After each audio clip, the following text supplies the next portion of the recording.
All right, all right. All right, all right. It's another glorious hump day. Let's get it started.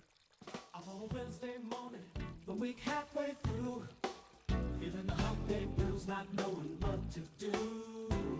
Then I remembered Mike, the camel's call. Waffles for breakfast, gonna have a ball. Got my coffee brewing, smelling oh so fine. The hump day rhythm got me feeling so alive. But there's more to this day than just the midweek grind. Building high-tech PCs, it's a tech lover's paradise. Hump day, gotta go through the week. The Waffle giveaways and tech talk is also unique. Stay tuned and live stream, let the music guide your way. Hump day blues, time to joy, yeah, every Wednesday.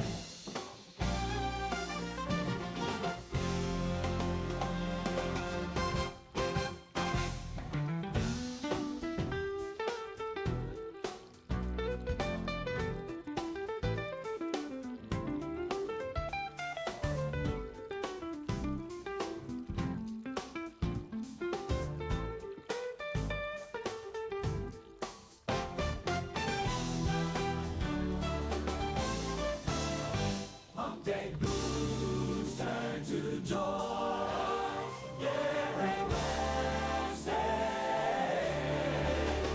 yeah, every Wednesday, yeah, every Wednesday.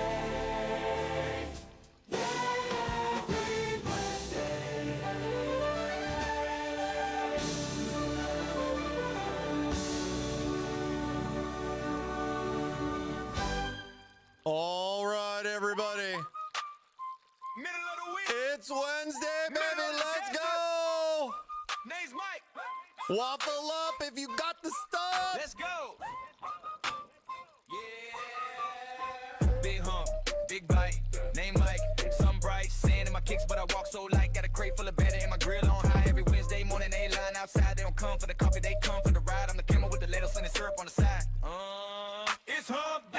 Waffle up if you got the stuff. Waffle up. Mike and the dudes turn breakfast to a sport that's tough. We ain't got no pancakes here, just square soaking up that love. It's hump day. Waffle up if you got the stuff. Hey, I play shows in the shade logo on the stage. Thermaltake lights up, whole crowd in the blaze. Fans chant Mike K every time that I raise on another gold. Waffle to the sky like praise. Got crumbs in my beer, syrup drip on my chain. Got a lot of cool camels trying to get in my lane. I just laugh, flip better, let them taste the flame. If you roll with the herd, better know the name. Mike.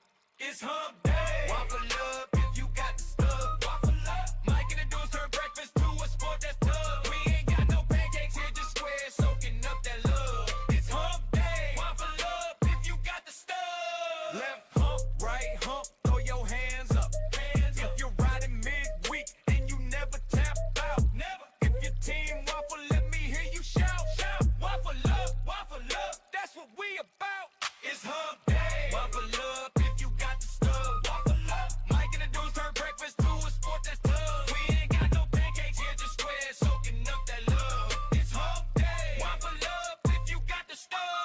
Yeah. Yeah. Oh, yeah. Yeah. Oh, thank God it's Wednesday. Yeah. Am I right?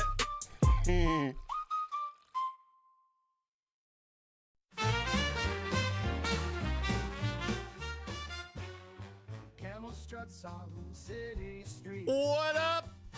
How's everybody doing today? Welcome to another wonderful Wednesday. Hump day here and We are here. lots of breeze. I got a new microphone thing. Craving waffles I picked a new color.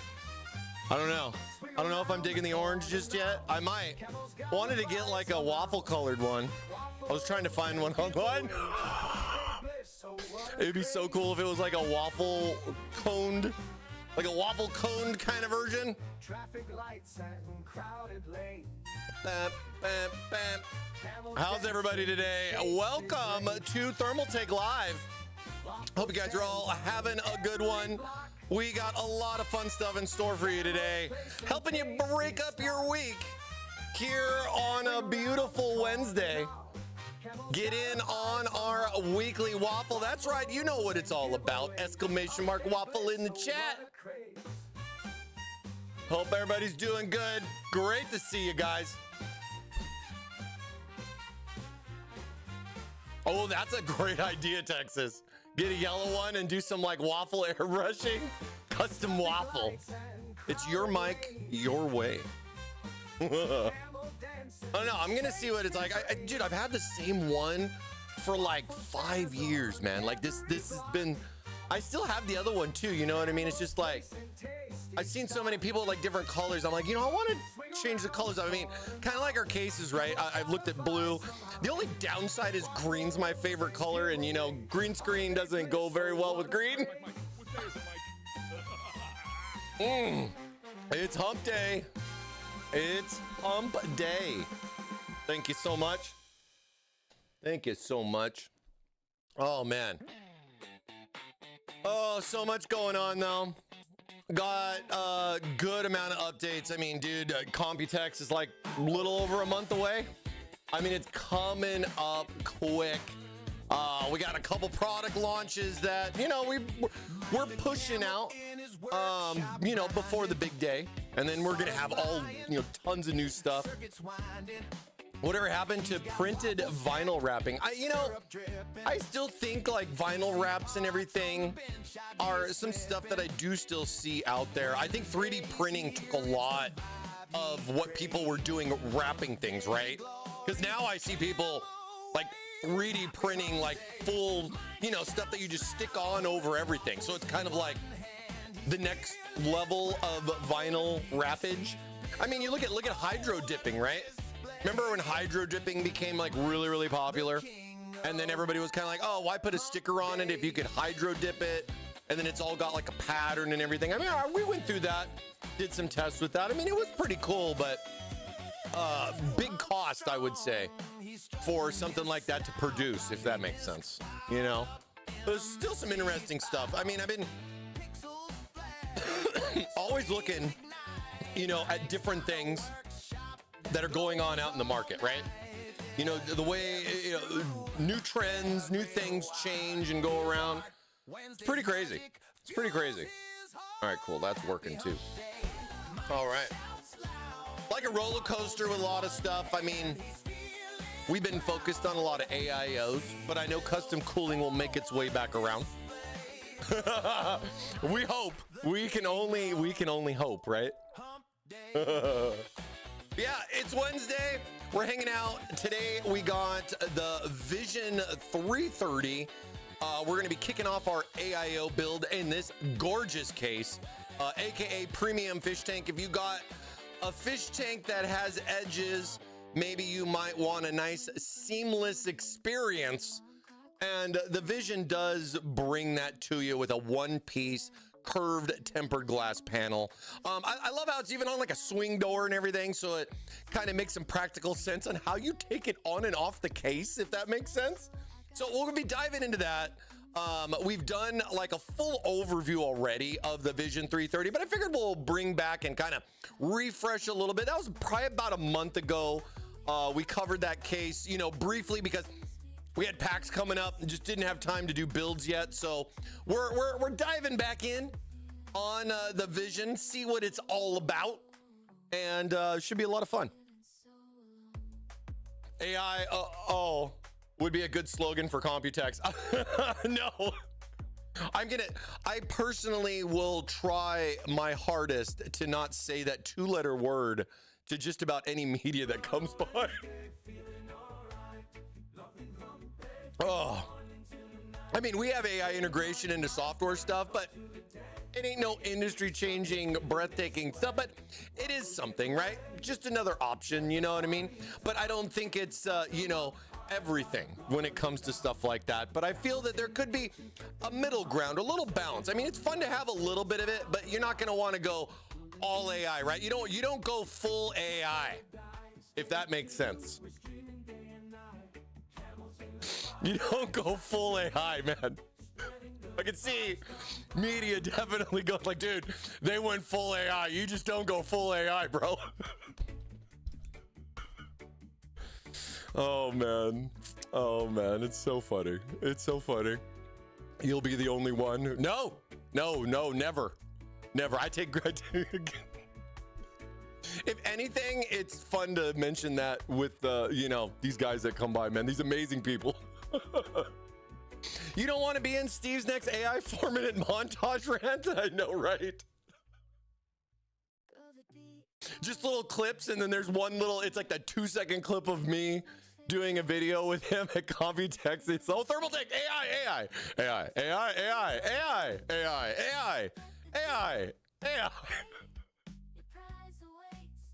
Oh man, all in. That's probably the best definition of AI I've seen. Oh man, it's too good, dude. Hope you guys are good. Thank you guys for being here. Appreciate you again, man. As always, guys.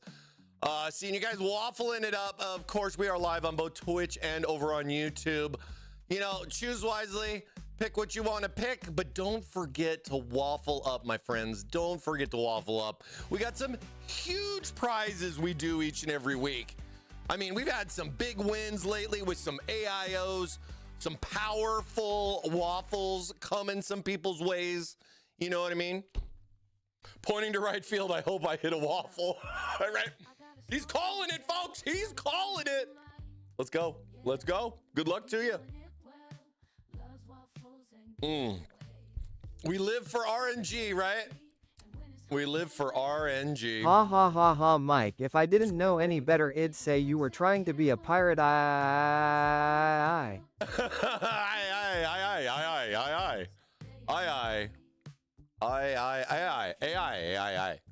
Right? I'll have to find some fun little quirky things that I like to say to them, but like, it doesn't make it.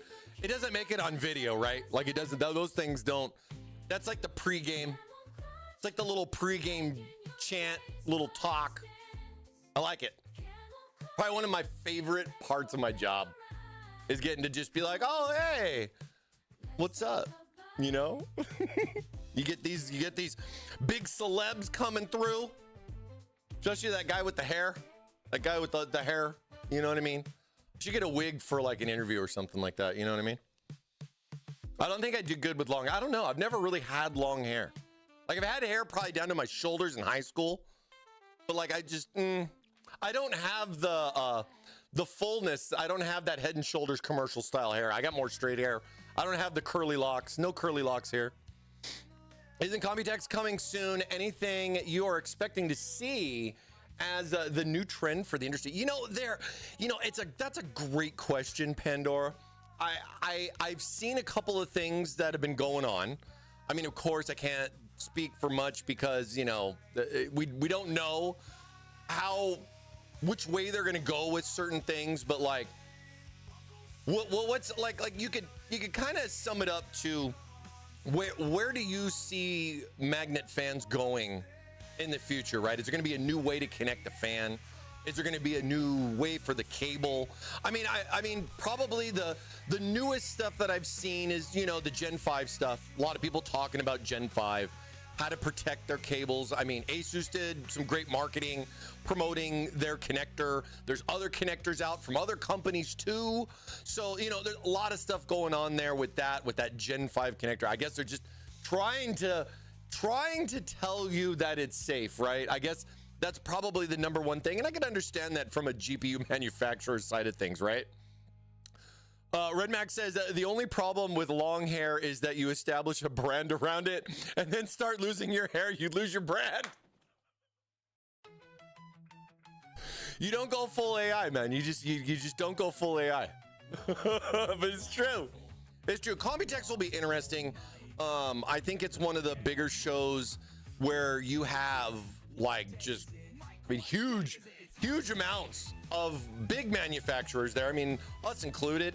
And it's really nice to be able to, if I can get a chance to get away from the booth for, a whole 15 minutes so that I can talk about that stuff. And, we'll have some things coming up. I mean, this is our last stream of April. I mean, bro, where did this month go?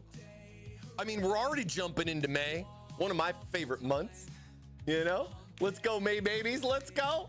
But I mean, you know, it's already Computex time, and it's like, what are we gonna see on motherboard side of things? I mean, we're not expecting new chipsets. We've seen leaks of 60 series stuff, but really no solid info. Probably not going to be something you're going to see at Computex, right? So it does kind of make you think too. So what are going to be the big announcements for stuff like that? Because, you know, people like NVIDIA will be there, and they'll probably be doing their same AI stuff for the most part. But, you know, I mean, I don't see like any big news on GPU side. You know, chipset wise, we're kind of in the middle there. I know Intel's cooking right now. Intel is cooking. They got some stuff going on, but we gotta wait for it. You know, it's got to get to temp. Let them cook. Let them cook. Let's see what they can do. Let's see what they can do. I hope we see a lot of BTF or back connector type motherboards. You know, and you know, that's a great point that you bring up too, because the Vision 330 does support backwards connectivity, and I have a backwards board. I have the Project Zero board. We've used in a variety of stream builds to slap that in there, because I do favor that nice clean look you get on the front, and I think that's what maximizes the viewing for what people, I would feel, would gravitate towards why they would want this Vision case versus all the other fish tanks that are out there. I mean, like, the one-piece tempered glass that's curved is really clean. I mean, it's seamless. I mean, what else is there? That's all you got to say. You just say seamless. It's one word. That's 2 syllables, right? I think it's one word. Is it one word? I don't know. Maybe I'm wrong. I don't know. I got to go back to marketing class. But it's, you know, it's a cool little mid-tower case. It hits a lot of the spots for a lot of things. Kenneth coming in with a 5 stream streak. And Blue Dude, I don't know why didn't your thing play? Hold on. Did it get it? Where is it? Hold on. Let me see if I can replay it.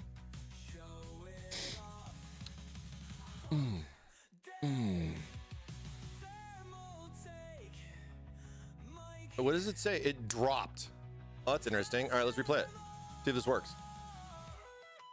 Trying to fix these things.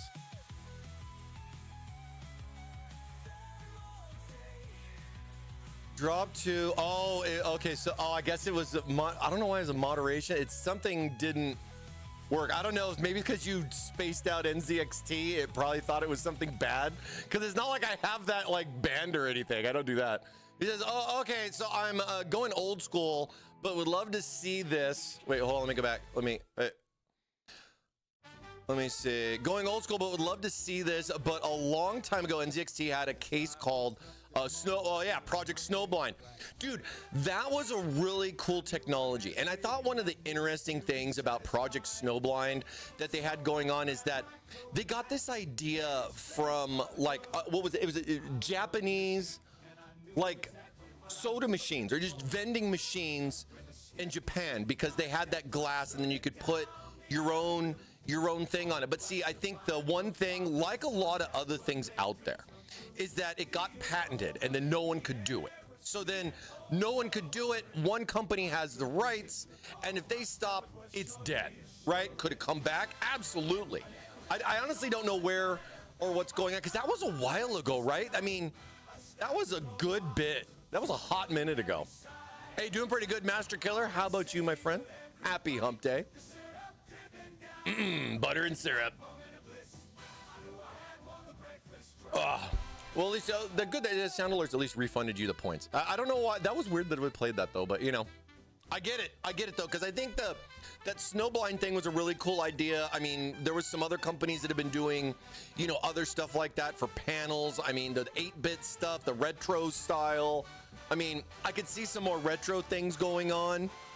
It's tough to say, you know what I mean? But that's the fun part, right? Like, the one thing I do like about Computex, not only for my side of things where we got to present what's going on and hey, this is the new hotness, 1, 2, 3, and be able to showcase that, but getting to see everybody else's stuff. I like to kind of go, you know, hey, what's that over there?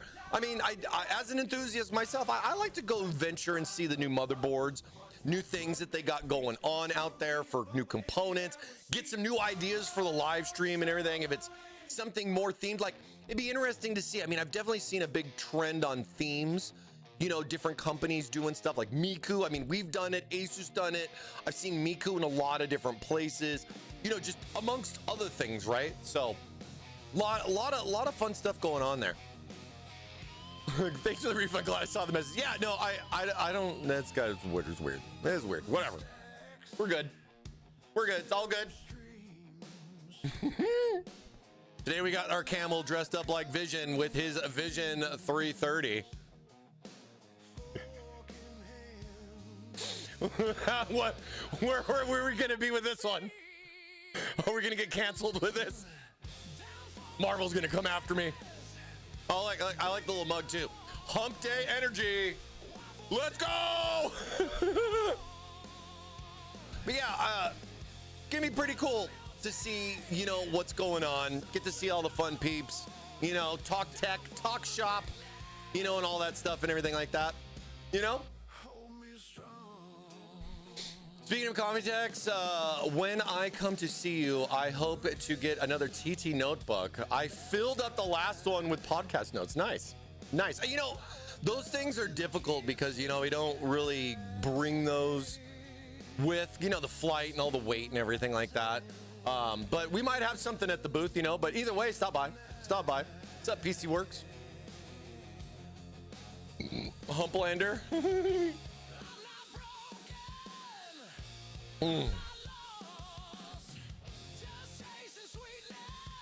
Is TT going to look into expanding in more sim racing offerings? I think so.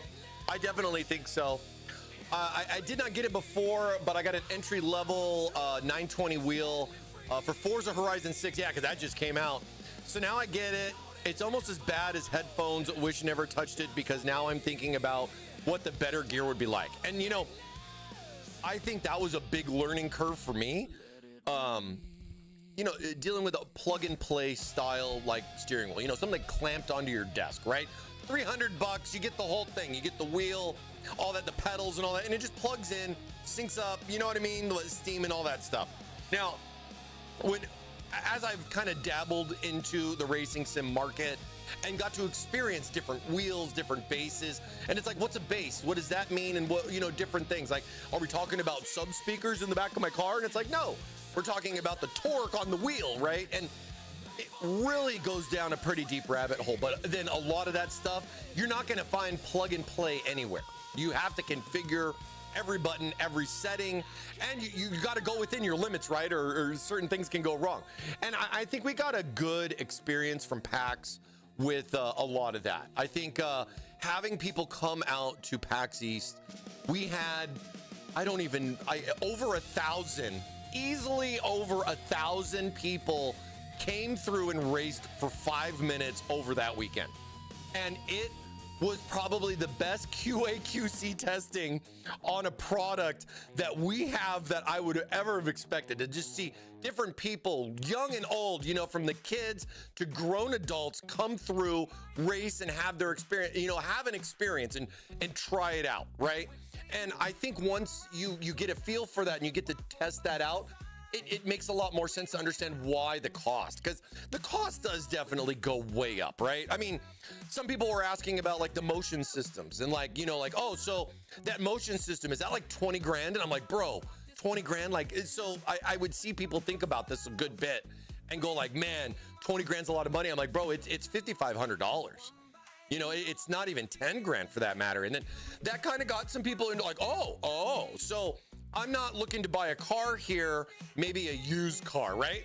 So, you know, it's interesting to get people's feedback, you know, just the same as have them just try to break the stuff, just running it 8 to 10 hours a day for 4 days straight and just being the mechanic, different resets and all that. I mean, I still had software issues, but it didn't require much other than just a restart or a reload, you know, turn it off and on again kind of stuff.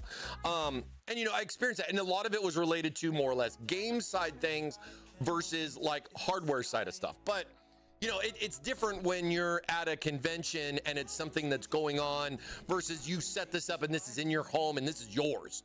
You know what I mean? So I am definitely pushing for more of this. I'm excited to see what's next for us. I mean, we have a crazy, like, have you seen this new, I mean, I know I got to get into the vision stuff and everything here, but over here on the sim racing, let's see, we haven't gotten, oh yeah, no. This thing was crazy. The XRW G1. Now, this is definitely more on the high end. I mean, it's got a crazy touch screen in the middle of the wheel.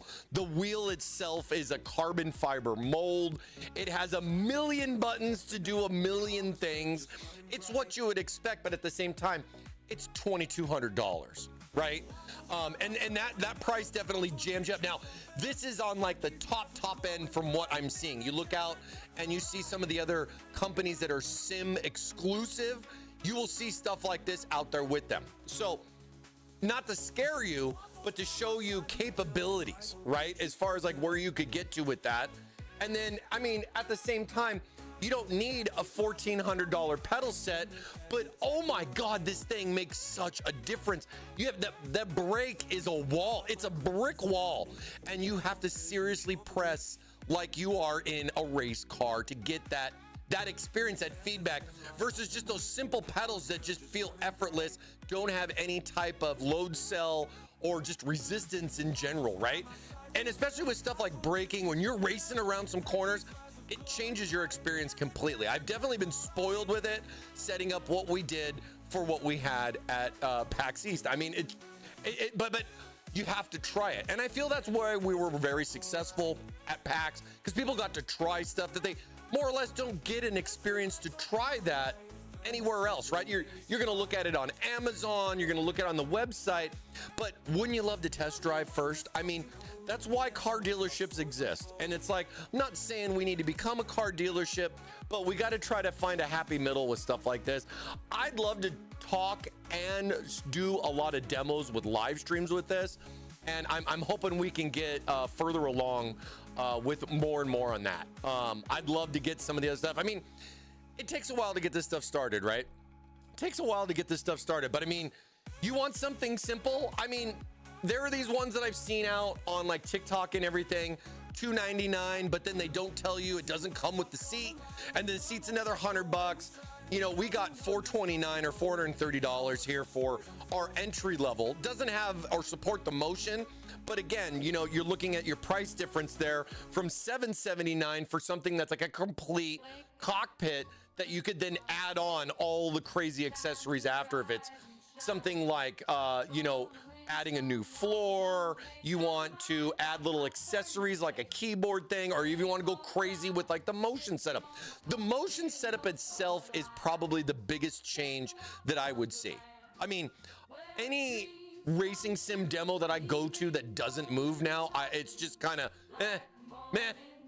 I mean, the movement changes your life, but then it costs, right? It costs. So there's a lot there with that. You can test drive for 30 days if you order from Amazon. You are not wrong. You are not wrong. So, I mean, there are ways to test drive things, but like, you know, I think it would be fun to cover more of that on the stream and everything like that too. So it's definitely something I've been itching to get into. And hopefully we can, you know, figure something out programming wise for the little studio that we have here, you know, to be able to do some more stuff, right? It'll do some more stuff, but definitely some cool things. And I definitely expect to see more racing. I'm just curious on how big of a presence we're gonna have for racing.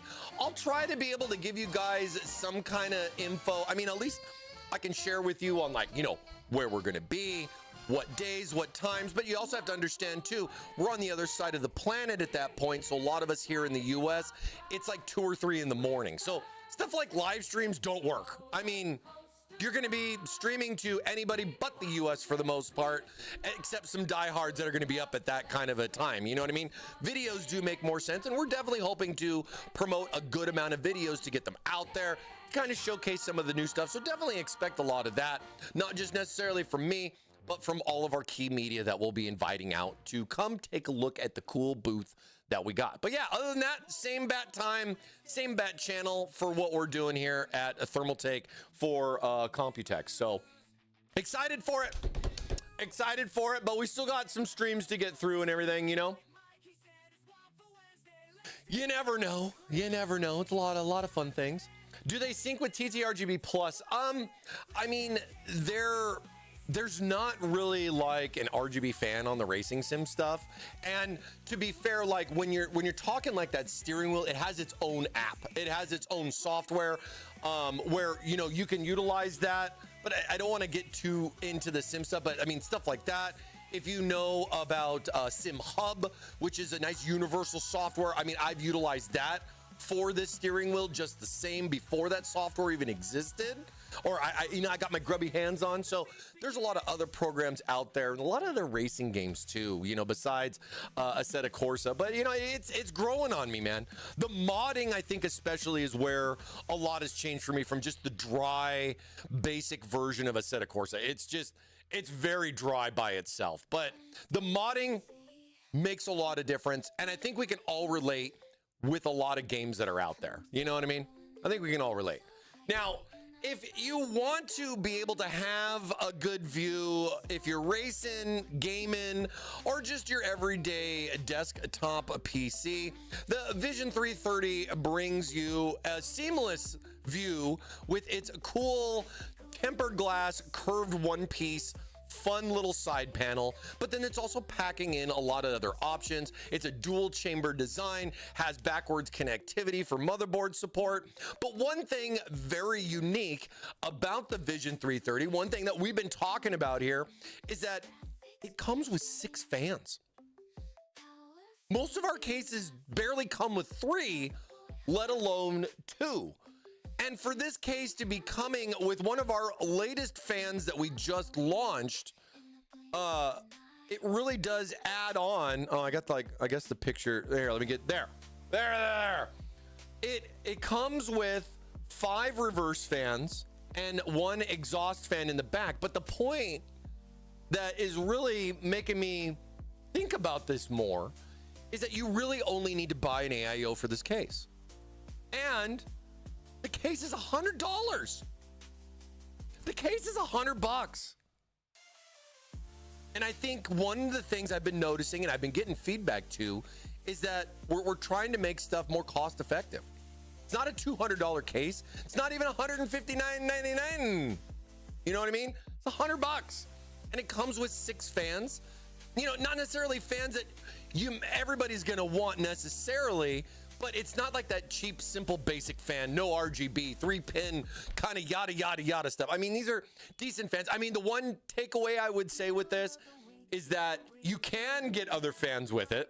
And we do have those fans available, like our SWA fan, Infinity fans that you can get. And this is a $90 3-pack of fans, right? It's a $90 3-pack. But these are the fans that are included with the case as far as the style or what it looks like, right? Because the one takeaway from the fans included with the case is they don't have the magnetic connection, so you do have to deal with extra wires. And I will be showing you that mess of wires that you can experience with the case. So that's probably the only real con that I see out of the box with this. But then think of the money savings and everything. You still get that same style, but then you kind of miss out on like the magnet connection stuff or the single cable things. But look at the price of the case, not the fans. The price of the case, it's $100. So, and especially for it being like tempered glass. I mean, we're not talking acrylic panels here. You know what I mean? I mean, there's a good amount of the case is metal. We'll be talking about that too. But it is kind of interesting. It's one of the first cases that I can even remember where we're packing like 6 fans into this thing. So I think it kind of changes a lot of like how I'm gonna do a build on the live stream. Because usually, right, when we do builds, we talk about fans, we talk about what, where, what size. But then with this thing coming in with 6 fans already, you're kind of like, so what am I gonna put in there? And then of course with that too, what AIO do we have that has those same fans on it? And that's kind of the other little takeaway on this as well. I mean, pros and cons, right? pros and cons, just being honest, you know, like, yes, I can get these fans and they will match with the case, but if I go and buy like an AIO, if I'm looking at MindCube or I'm looking at MagFlow, you know, a lot of these fans, and you too, the case with the way the AI is going to go, I mean, you're pretty much looking at top mounted 360. I really don't see anybody doing something different besides top mounted 360. I mean, yeah, you can put a 240, I believe, on the side, but it would have been nice if you could have put a 360 on this side, but then it would probably more or less have to be like a full tower case, because this is, again, a mid-tower ATX form factor case, right? But yeah, we'll be talking about it, but like, I think with, you know, even like the newer AIOs, they have a nice little unique feature with them.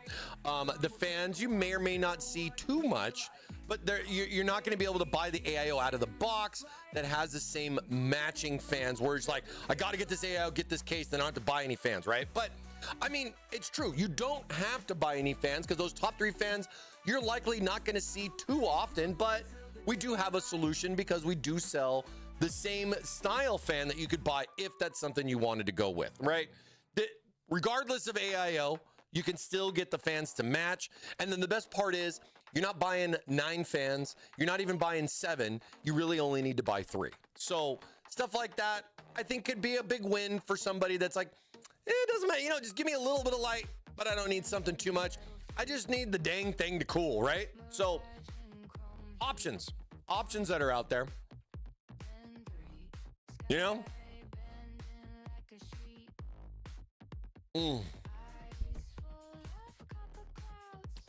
I got the Thermaltake level 20 XT and love it. Nice, dude. That was a good case. That was a good case. I liked a lot of that level. Dude, isn't it crazy that we were established in 99. So where was 2016? We're a couple years away from 30 years. I mean, I remember celebrating 25 years at Thermaltake. I remember celebrating 20 years at Thermaltake. I'm old now. But dude, it's gonna be crazy. Get a 30-year shirt to go with my 20-year shirt that looks 10 years old. That's right. Gives it like a retro style. It gives me like a retro feel to it. You know what I mean? Yeah, a lot of the level 20 stuff was some very unique styles. I mean, and this was, you know, more or less from the level 10 when we had our 10-year anniversary. So a couple of years, I think most of you guys, we're all going to agree, like, we're going to have a level 30 at 30, right? I mean, it just makes sense. If we don't do it, I will be very surprised, but we'll see. But it's like, what's going to look like? You know what I mean? You know what I mean? 10 more years of innovation. What are we going to come up with, right? There are 9 ring fans, a pump, GPU monitor, and 4 RGB strips, the GPU RGB and the CPU block RGB, My favorite others. thing about tongue twisters? Hard to say. Yep, definitely. GB Stuntman coming in with a 5-stream streak. Thank you so much. And C Playa coming in with the 5-stream streak as well. High five. High five. Thanks, guys. Appreciate you. Appreciate you being here. But yeah, I think, you know, in today's market with today's stuff, I don't think people are looking too much at $200 cases. I think they're pretty complacent on what they got, or they're just using that high-end case that they've more or less already had. Maybe they're just swapping some guts around. Maybe they can't. Maybe they can't even find the parts that they want, let alone want to pay up for them.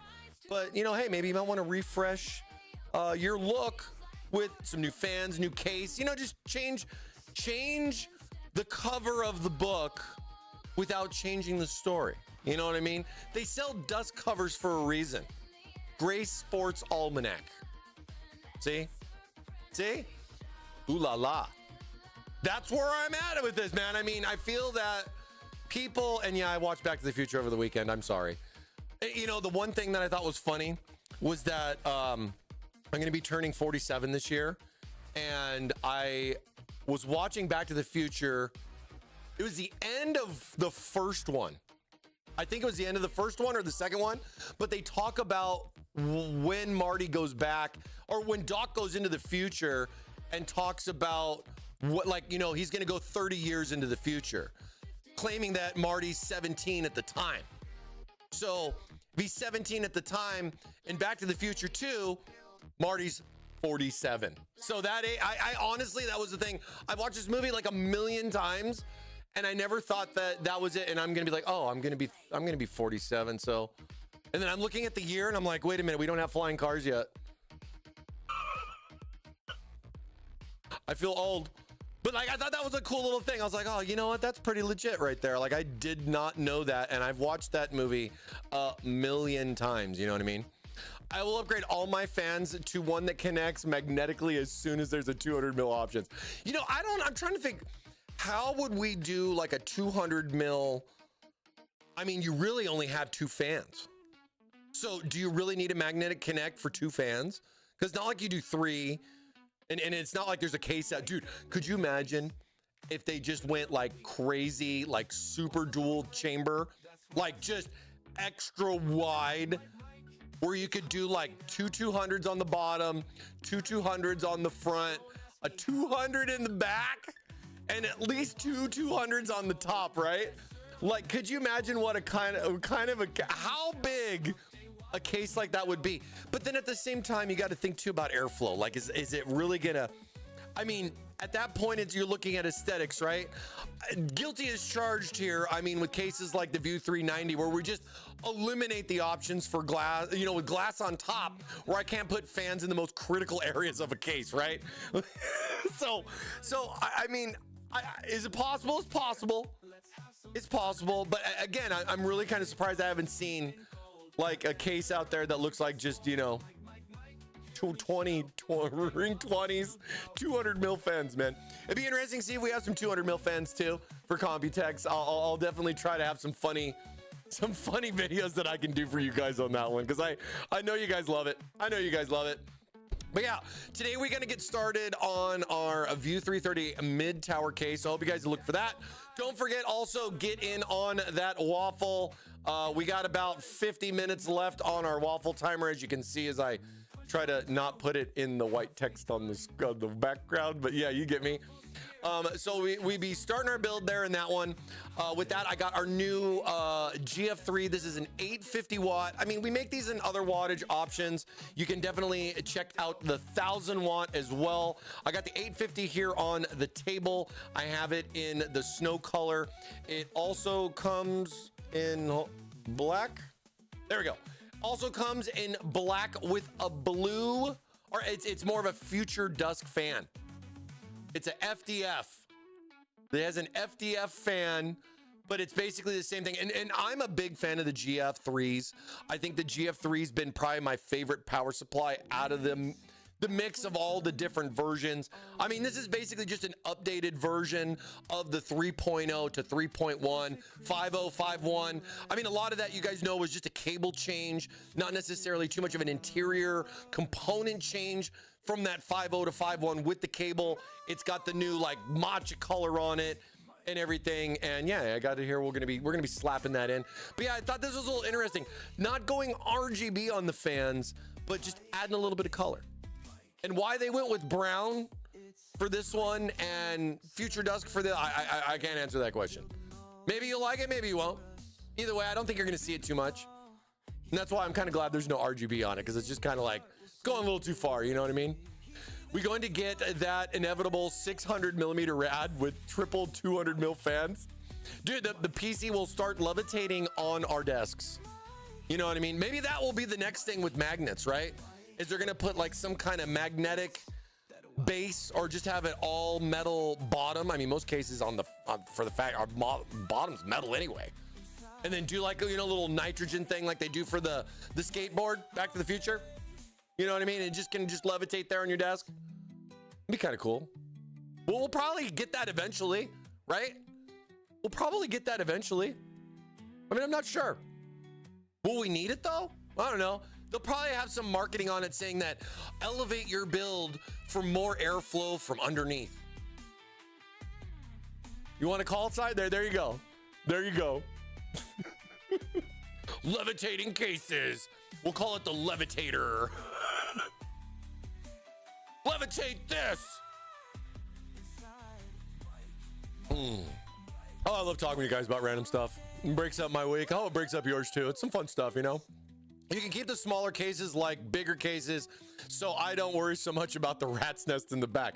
And you know, and I think that's one of the reasons why I prefer dual chamber cases. It's just, it gives me more wiggle room to throw a bunch of crap back there. Let's be honest, you know. Luckily for me, cable counts are definitely low. I wish the price was, but it is what it is, right? It is what it is. And then I got the Mind Cube. I want to slap that in there because I do owe you guys a software stream update. I am cooking on that right now. And I believe after we get this build, I'm going to plan to do some stuff with that one. So we'll see what's up. And yeah, I could opt for these and get these fans. I might do that for next week, but we'll just talk about, you know, those differences there. How you guys go through, you know, if I want to build a case, well, you know, what do I need to know, Mike? What's important? What matters? And how do you put the damn thing together? Tell me. Tell me now how to do it. For better airflow, get yourself a levitating case with a levitating 3000 or Slogo nothing cold air in and hot air out. It's true. It's true.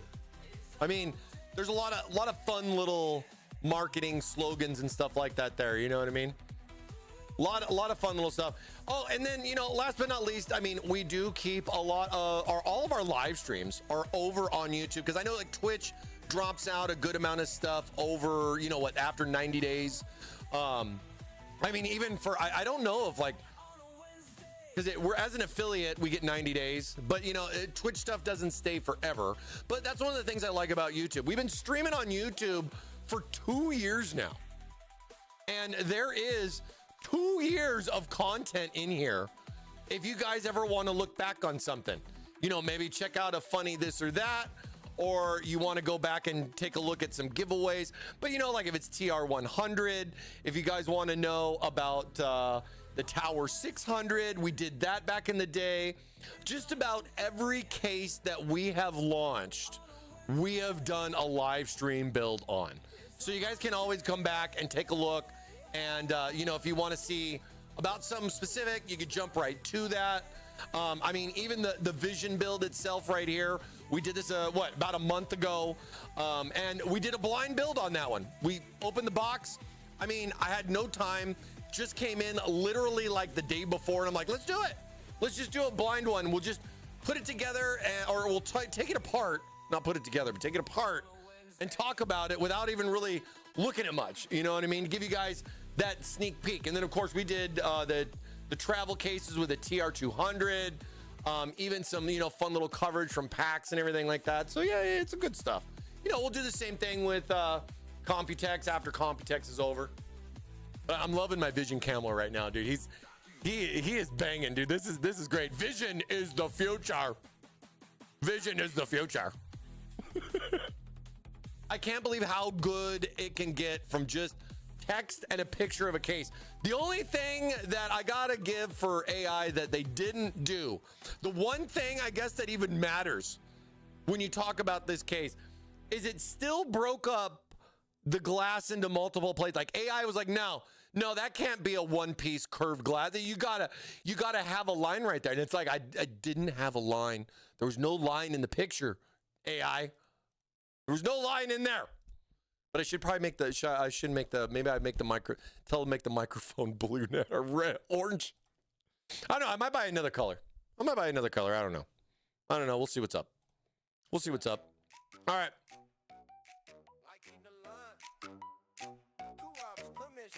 Make sure it's not too crazy.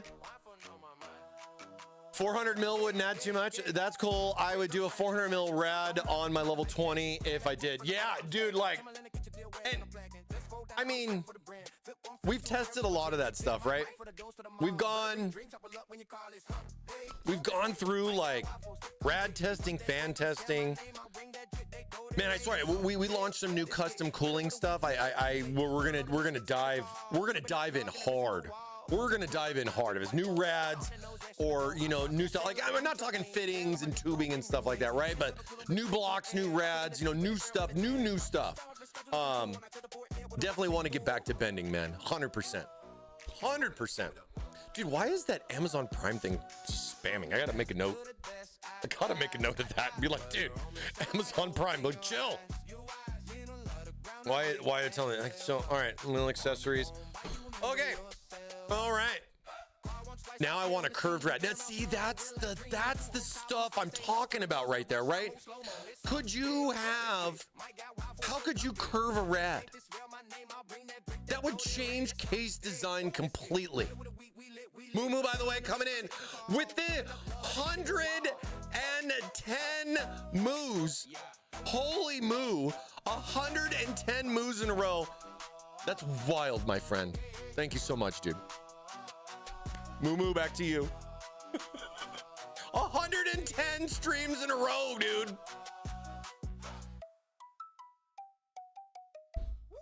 Please tell me you've won a waffle. No, just kidding. I know you have. Just crazy. That's such a freaking long time, man. It's such a freaking long time. Thanks for being here, dude. That means so much to me.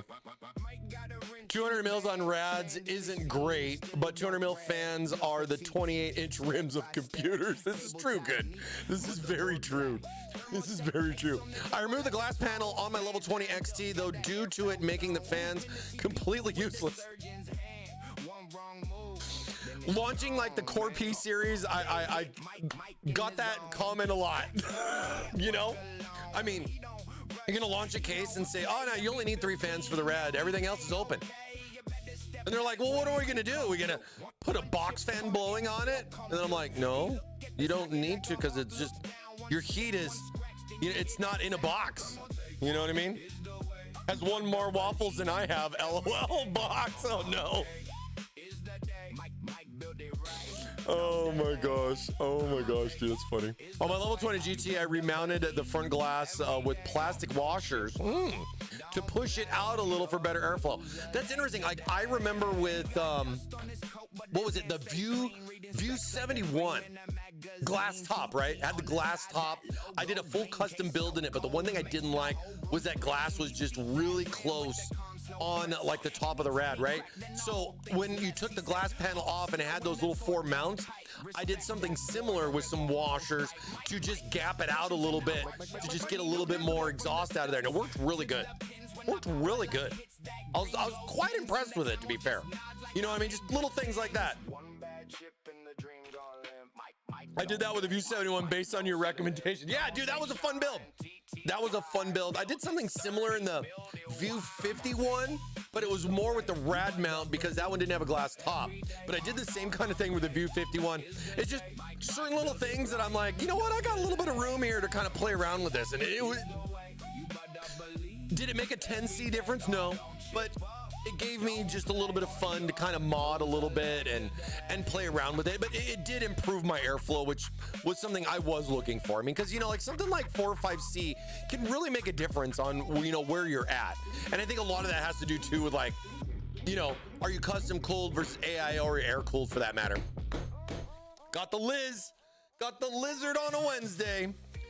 But yeah, I got power, I got board, I got cooling, but this case right here definitely offers something more than what I've seen. And it's kind of funny too, because this case didn't really pop on a lot of like marketing style stuff. I mean, it's out there, but then so are a lot of other cases. Very similar in a way to this case. I mean, as you can see, it's a wide body. It's got the dual chamber, so power supply here in the back. Some storage options here because, you know, that stuff's important, you know what I mean? But then, like, you know, things for like your GPU expansion slots, amongst other things, you know, options for fans. I mean, the nice thing is it's all metal, and this right here is probably the biggest reason why you would want to buy this case. It's just like I would say with my best friend, who would just talk about, like, you know, you gotta get a fish tank, you know, you gotta get one of those acrylic tanks because you get that nice rounded edge. And that really does separate things. I think a lot about that one car that came out where they made it look like the glass wrapped around the back. But that was still like a seam, but they did a really good job on it, making it almost look like a one piece. But then again, we don't have a trunk to open here or a back and everything like that. This isn't a car, so we don't have too much to worry about that. But this does give a very unique look to the case. If it's something where, you know, you're looking at like, oh, I got, you know, two pieces there with the glass. I don't necessarily want to see that particular break in there. You get like a little bit of like interesting waviness. It's not like waviness per se, but like the roundedness of this being one piece glass, right? It does kind of make things a little different for the looks. I gotta be honest, right? At good, level 20 XD holds up with the adhesive, so it's just gone plain, adding a little mesh, so never get my finger in there. Yeah, no, I can understand that. I had to use my 3D printer to update my old case by the time I was done. The only thing left was the core frame. Everything else was 3D printed. And you know, and I think that kind of goes back to like, you know, people would, you know, do vinyl wrapping, hydro dipping, amongst other ideas other than just like, you know, taking it out back and rattle can spray painting it.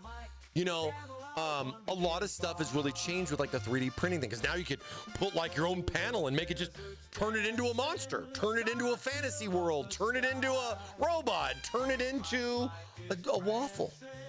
I mean, we could make a waffle case with 3D printing. It doesn't even matter what case it is, right? I mean, some of these mods I see out there, I wonder where the case is. You can't even tell it's the case, you know what I mean?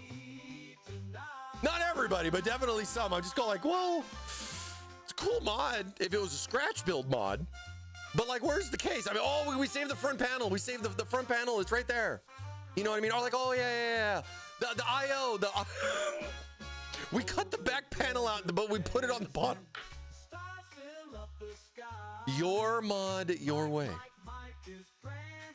I love to see the creativity though, like what people come up with and what they do, you know what I mean? It's just really interesting as far as like what could happen with stuff like that. Waffle case with waffle grid on the filters. Dude, I have literally wanted something like that. If anybody was gonna make a waffle case, I would hope it would be us. You know what I mean? I hope somebody else wouldn't wanna take that glory from me. I mean, I guess it could happen. There are some companies out there doing cases in different colors. Some very unique styles. You know, how do you make a box different? Box? Please explain. You're a box. Tell us why. You know what I mean?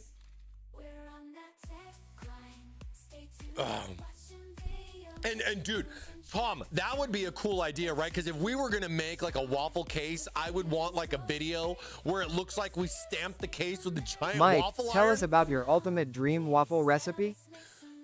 Oh, my ultimate dream raw waffle recipe is chilling right now in Crimson Desert.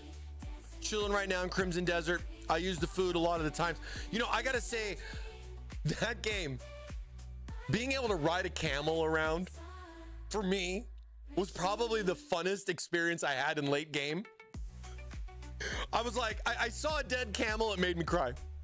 Dead camel made me cry. But then I was rejuvenated because I saw that there were actual camels that you can ride. And I want my own camel. I really do. And I could make my armor like waffle. You have like waffle armor, you know, like a waffle man kind of thing. I've been loving the game though. But I thought, if I was gonna play a game, it would be Crimson Desert, riding around on a camel, going through that just glorious background that game has. Holy crap, dude, it's so good. Dude, Crimson Desert is hard to mod, but the game is going. You know, I've seen a good amount of like mod stuff out there, but yeah, you're converting files and then, you know what I mean? You're converting files, editing files, and then converting them back to then import. So on Nexus mods, there's a good amount of stuff up there and everything, but honestly, I don't need it. Like there's really no big mod stuff. Like I don't feel like I need the reshade mod. I don't feel like I need some of the other things that they got going on there, other than, you know, more pets. I changed my character. Oh, you changed over to girl. In the okay, so that because I've seen a lot of people like making Cliff something else so that you can play the other characters with Cliff's abilities. I think that's something they should have considered, especially with the amount of time I have in on that game, because like when you start unlocking and upgrading things, you need those resources, those materials for it, and you're limited on how to get that unless you learn to be a really good thief. But that is very time consuming, right? But it was kind of unfortunate, like with those three characters, you can't just upgrade to the others, or it gave you like the same amount of points. Like if I have 100 points on Cliff, it'd be cool if I had 100 points on Damien or the other guy, whatever is whatever is freaking. I played him for like a whole 5 minutes because that's all the game really required me to. And then I went right back to Cliff, and I'm good. I'm good. Hot take, I know. Having fun, man. I am having fun. I just beat the main story. I'm like 200 hours in. Great game. And there's still a lot more to do after that. And that's the one thing I really like about a game is that not only can you beat the main story, but then you go back and then just be able to do all the other things that like you missed or whatever. Not every game does those kind of things. You kind of roll the credits and you're like, all right, cool. Next. You know what I mean? Like some of that stuff kind of changes you up. But like maybe you need a new build for Crimson Desert or something else. No, I'm just kidding. I'm totally kidding with that. The Vision 330 new is this too low? Hold on. Don't want to go too hard on the waffle up right now. You guys have already waffled up. I see you. We got about 30 minutes left on the waffle. If I had to look at a character for hundreds of hours, I'd rather be an attractive. You know what's really funny about that? Good. I don't like playing female characters. If there's anything that I like to do, if there's anything that I like to do, I mean, I only like playing dudes. It's just kind of, I don't like playing girls. I've had that discussion with many friends that I've gamed with over the years, because I understand why, and I get that, but I think the funny thing is that in any game, I try to play the shortest character possible. So if there's anything that's in the game, my fantasy is to try to be a little, like, like I played little characters, you get the height adjustment. I don't want to be like super tall because that's what I am in the real world. You know what I mean? Try to change it up. You know what I'm saying? Try to change it up. Just fun. Just funny stuff. I never play like the big ogre guys or the barbarian dudes. Like, I don't know. You know what I mean? It's just funny, but that's just the way I am. Just the way I am. But yeah, okay, back to the case. Happy hump day. Back to the case. Pretty straightforward as far as how you're going to get in and out of this thing. I mean, the top itself really only has a filter, so the top doesn't remove. So one less thing to worry about. Same with the bottom. I mean, you got a nice filter there on the bottom. Half the case is a giant piece of glass on a swing door. Look at this. Full on swing door on the case. And I just got to be a little careful because it's on my, but look at this, dude. I mean, I don't think it needs to be more open than this for you to build. I don't think you need, even this right here is a full 180 and it goes farther than a full 180. But the one thing I do like about this is that, and it's glass. Ding, ding, ding, ding, ding. So with, having this glass piece right here, I do like that there is a hinge. There we go.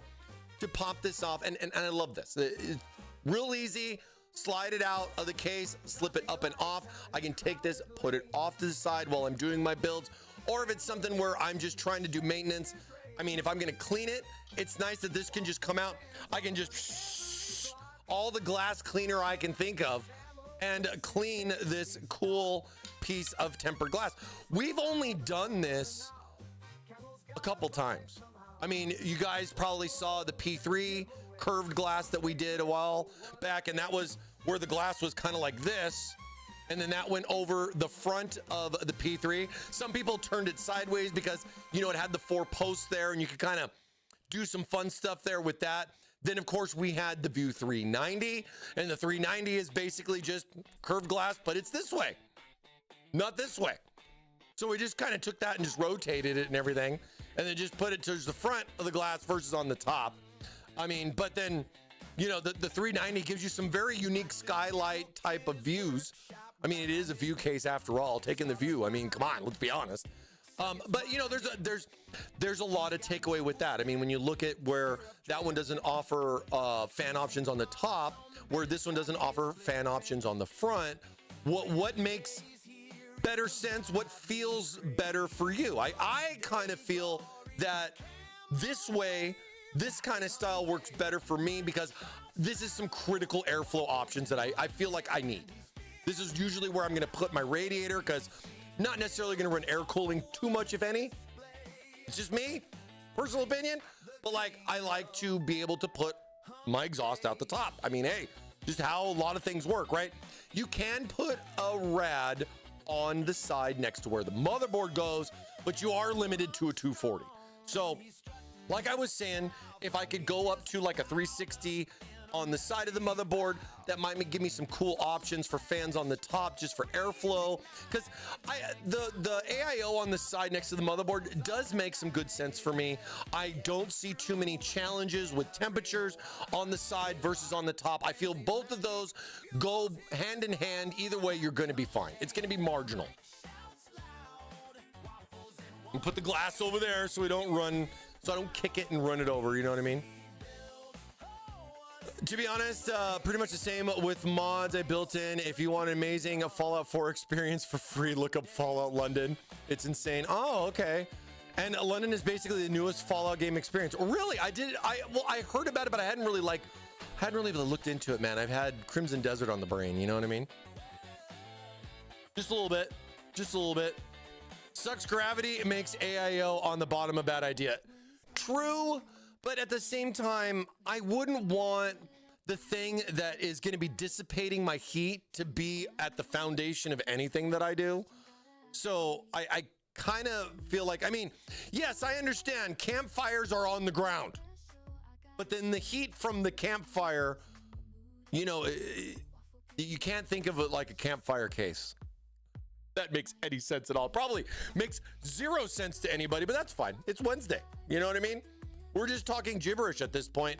We're halfway through the week. You know what I'm saying? Didn't Fallout 4 release a patch and broke everything? Very possible. Very possible. Definitely played a variety of games from them that I have had that experience firsthand. You know what I mean? But that's why mods exist. I like mods. Mods for games as well as mods for PCs. You know what I mean? But so case-wise and everything, same thing here with the back. You get perforated cutout here for the fans. I mean, yeah, you can throw a 240 AIO here if you would like to. I mean, depends on your components, right? Not everybody needs a 360, but I do know a lot of people like to understand the maximum capabilities of the case. So I'd always recommend going 360 on the top, especially for today's hardware, if you can understand me there too. You know, like just... It's just, you need it right now for the wattage and that heat dissipation you're getting from those components today. Now, if you're maybe looking to take an older PC and slap it into a new case, but keeping those components from a while back, you're more or less probably gonna even be better than where you were if you did a new build temperature wise. But yeah, performance and everything is of course a big change there with that too. Your back panel, real simple, nice little tab right here, pops off. And then lift up. There is a little bar down here, you know, that little notches in, and then it's got the little push pins right here on the back for you to lock this in place. Completely toolless. I love it. Makes it real nice and easy. And then of course, this is metal. This whole case, except for this front little, like, I guess, you know, just this little accent piece or this front little panel is molded. Everything else in the case is metal for $100 with 6 fans included. 6 fans. But yeah, I like metal cases. I think, you know, moldedness for stuff like this and everything's cool. This gives me a lot of, like this specifically right here, gives me a lot of Armor series, like just, you know, vintage Thermaltake stuff, like with the Armor series. This just gives me those vibes. I don't know why. Maybe you do. Maybe you're like, well, what's an Armor series? I mean, how old are we going back here, Mike? So I get that, but it's kind of nostalgic to kind of see that and go, oh, you know, that gives me that same kind of fun little style there with stuff like that too. And I'm just like, you know, it's kind of cool. A little different than like the View 380 as well when you kind of look at it like next to each other. I mean, similar case style with, you know, similar features. Granted, it doesn't come in all the colors the View 380 comes in, but again, it is brand new. I mean, we just launched this case about a couple of weeks ago. I believe it's already out there in the channel if you guys want to take a look. But again, $100 for a case that comes with 6 RGB fans. And then this is pretty much the only real con that I'm seeing with getting this case, unless you want to just swap out all the fans yourself, right? It's up to you on what you want to do. Julie, hey, guess what day it is? Julie! Oh, come on, I know you can hear me. Cypher! Mike. What day is it, Mike? Cypher 1988 just resubbed for 9 Appreciate the 9. Thank you so much. 9 months, baby. Let's go. Let's go.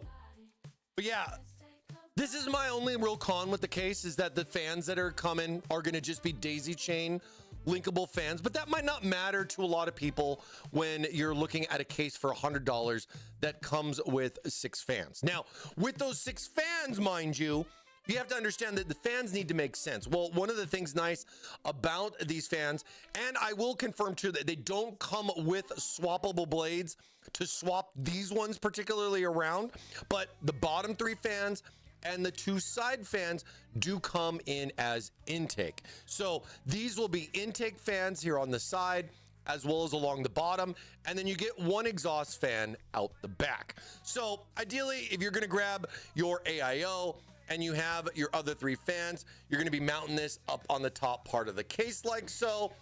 Then there's the rest of your exhaust. I prefer intake on here versus exhaust, but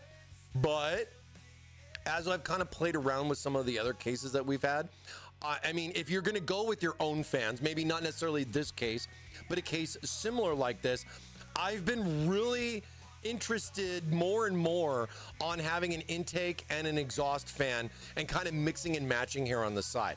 And a lot of that is because of where the graphics card goes. Excuse me. And having intake on the bottom, just basically slapping my GPU in its face. But then having like a nice little exhaust option right here is interesting to see the airflow travel with this being an exhaust and this being an intake. I mean, you could flip it around and do it the either way, or just do 2 intakes, but I wouldn't do 2 exhausts on this side. I feel that you're going to get too much negative pressure with the case there. Some nice cool air coming in. I mean, dude, the case is filtered on the back. I mean, it's ventilated right there. So you're getting some cool air coming in regardless. Same with on the bottom. Pretty standard for I think a lot of people expect nowadays. You know what I mean? So it does a lot of things. It checks a lot of the boxes for somebody looking to be like, you know what, I just want a cool case. I like that the tempered glass single panel thing is not making the case $150+, and it's gonna come with some fans because I've had all the RGBs that I could ever have. You know what I mean? I had all the RGBs, but then sometimes, you know what I mean? I'm streaming right now, laugh out loud tuned off. my mic came up. GPU coolers are so massive that they're probably the best justification for custom loops these days. And you know, it's interesting too because the GPU manufacturer, we've talked about this, GPU manufacturers, these things, like, same card that we used in the last build with the TR2. I mean, this thing is a monster. I mean, look at this next to a 360 AIO. I mean, bro, you're like, if I line this up on the bracket edge, I mean, we're really like, bro, graphic cards are getting the size of 360 AIOs, guys. Like, really? And this is a 40 series card. The 50 series cards are even thicker than this. I can't believe how thick some of those 5090s are that I've seen. 4 freaking slot thickness on a card like that makes it a little more challenging on installing it. But my gosh, the heat sinks that they're putting in here, I mean, it's like they don't want you to put a water block on it. I mean, that's kind of where I feel sometimes with some of this stuff. Is like, well, then tell me you don't want a water block on it without telling me you don't want a water block on it, right? Let alone the fact that they're still doing the little white stickers here to say, oh, warranty void. Actually, I mean, I got to give it for at least this Zotac card, it just has a P on it. It's a, what is it? Well, what does this mean? Look at this. Look at this. You tell me why does this have a P on it? Does anybody know? What does the P stand for? But look at this sexiness right here. Oh my goodness. But why does it say P? What does P mean? And yeah, the sticker's pointless. If you don't know, now you know, and that's why you're here at Thermaltake Live. You have the right to repair. You know what I mean? Don't let any of that stuff fool you. You know what I mean? You want to repaste your card? Do it. If you feel that you want to check to see if your card is there, dude, I've seen some crazy stories. People getting cards from like secondhand, and then they plugging it in and the thing is catching fire because whoever they bought it from took the GPU core out of the PCB. I saw a repair video where he literally cracked open a card that the guy said wasn't working just to find that, well, like I get memory modules and stuff. This stuff is hard to find nowadays, I guess. Some crazy stories, man. Phillips screwdriver. You think that's what the P stands for? Is Phillips? You know, it'd have been cool if they would have put, you know, what size it is. Like if they put like M8 or M6, that would have been kind of nice, right? Pee around and find out. I enjoy doing a nice little cooler breakdown though, you know what I mean? I've done a couple on stream. I think like a 3080 or something like that was one of the last ones I've done. I've done 2080 series, and that's a cool video, you know what I mean? We ever come out with a new water block, I definitely want to do that again for GPUs. I mean, there's no plans really for much of any of the current stock that's out there, but you never know what could happen with 60 series, what the demand's going to be. And I think the demand is what's going to drive a lot of that, not just for us, but for some others. I mean, yeah, specialty water cooling companies, they'll have something regardless, right? But like not something I would think you would see everywhere. And a lot of it has to do with availability, right? If you can't even get the card, why would I want to sell you a water block, right? And look at the water block prices nowadays, you know what I mean? You're spending a couple grand on a GPU, and then they want what, $400 or $500 for a water block on top of that for the cost. And I mean, I got to give it to these GPU companies. They've done a good job with the cooling on this. I mean, I you know, if it's NVIDIA related, NVIDIA helping, partnering, I mean, you know, they got to have their finger in there somewhere. But like companies like Gigabyte, you know, Zotac. I don't know why I said Gigabyte when this is a Zotac card, but you know, but Zotac, Gigabyte, Asus, MSI, like it's crazy to see how much they've developed on the cooling of a card. But then that in turn has made case design not easy and a little bit more difficult because you have to plan for this giant block that's literally like an AIO. Like, could you imagine if I could mount the graphics card here on the top of the case and then put the AIO down there? Like, why don't they just switch it up and then I just mount the card up here on the top and then just put the AIO here where the expansion slots go? I mean, my God, is it going to be the same size going forward? We don't know. But those are those funny little nightmares that I have. You know, I wake up in a cold sweat with syrup dripping down. Go, oh my God, GPUs are bigger than AIOs now. And then I go, oh, okay, it was just a dream. It was just a dream. I go back to sleep.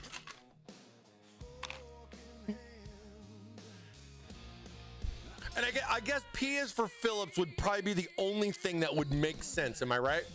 I think that would be the only thing that would make sense. And yeah, water block prices have just gone astronomical. I know the costs of the metals, the cost of the acrylic, the glass, like all that stuff skyrocketed. And I think that's why we've kind of like stayed a little bit back on that, because I don't think we want to come out with a $500 water block either. I think it's just kind of like, you know, those material costs. It's crazy to talk about that stuff. I mean, you know, as a case manufacturer, we talk about the cost of cardboard just for like the boxing and everything like that. Like, how much does it cost to make the box just for the case? And what's the cost of cardboard today versus last week? You know what I mean? A lot of that stuff, it's crazy how a lot of that stuff changes. You know what I mean? MSI admitted it though. The Lightning comes with an AIO because water cooling is better. Well, when you go on that premium of a card, right? Like, look, you know what card you're talking about. That's a dual Gen 5 card, right? So when you're looking at that dual Gen 5 card and everything, they got to come out there with stuff like that. I mean, I'm running the 4090 Supreme here in the live stream PC because great card. You know, I mean, to be fair, the fans don't really turn on unless I'm gaming. They're not even on right now while we're streaming, but you know, I mean, CPU use is like what, 3% right now from what OBS is showing me, so it doesn't really put a lot on there. But then there's all that other coding stuff that goes on in the background, right? So it's a lot of different stuff. You know what? No one makes a water block for the BTF cards. Yeah, I don't think I've ever seen, I have not seen one for that. But I mean, again, it's one SKU, 2 SKUs, and it's only specific to them. It's got to make ROI, dude. It's got to make sense, man. You know what I mean? But I don't think they made a lot of those cards anyways. I mean, like, is that something you could even buy today? I honestly have not even bothered to look. You know what I mean? I haven't even bothered to look, but I do like the backwards BTF Project Zero, whatever. I do like the backwards connection motherboards because it gives a really nice viewing angle, you know, for the case. Pretty good. Now, with the case itself, I mean, there's a couple of things you may or may not want to do. I mean, besides taking off the glass panel, which is an obvious thing, you have a little hinge door right here. This thing can be a little tricky if you want to pop it off, but it is removable. It's just basically like 2 holes on like, you know, like a post. And you just got to kind of just get it set up in there. And, you know, like I took it off, I just kind of stretch it back around. It just kind of goes right back on there. I mean, it's nothing like a little clickety clackety thing, but it works. It goes back on there. It does the little cool little exhaust thing, you know, blah, blah, blah, blah, blah, blah, you know, stuff like that. But nice and easy to remove that while you're doing your build, deciding on, you know, which screws you're going to need to get access to and everything. The other thing to understand too is with this particular case, it has the knockouts. So this goes back to like the knockout style where like if you're going to take this out, you got to know that this is going to be the one you're going to want to take out, because you're not going to have one to put back in because it doesn't go over. There's no screws here on this side. And I do also got to say, one of the things that is big for me is that the screw mounting is on the outside of the case, not on the inside of the case, because of stuff like this fan here at the top.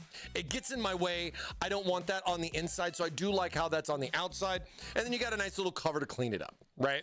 But these are breakouts. So ideally, we'll get the motherboard thrown in there. We'll mock up our GPU, because sometimes you may or may not know which one you're going to want to take out. Likely it's not the top one. It's the next 2 or 3 down below. But it's always good to just get the board in, kind of mock the card up where that PCI slot is, and then just know for sure, because on a case like this, these only come out once, right? And at the same time, I mean, you know, you may or may not have these laying around. I got a ton of extra ones. So if it was something like that, I could just blow all of these out and then put my own and then secure them all in or leave these in. You can do whatever you want to do, right? I have a lot of extra ones of those. So for that, I can just kind of go freely with it. But I know a lot of us, we don't want a hole right here because it's going to look ugly. But the nice thing is the graphic card's so dang big nowadays. You're not going to see it. It's not going to matter. You know what I mean?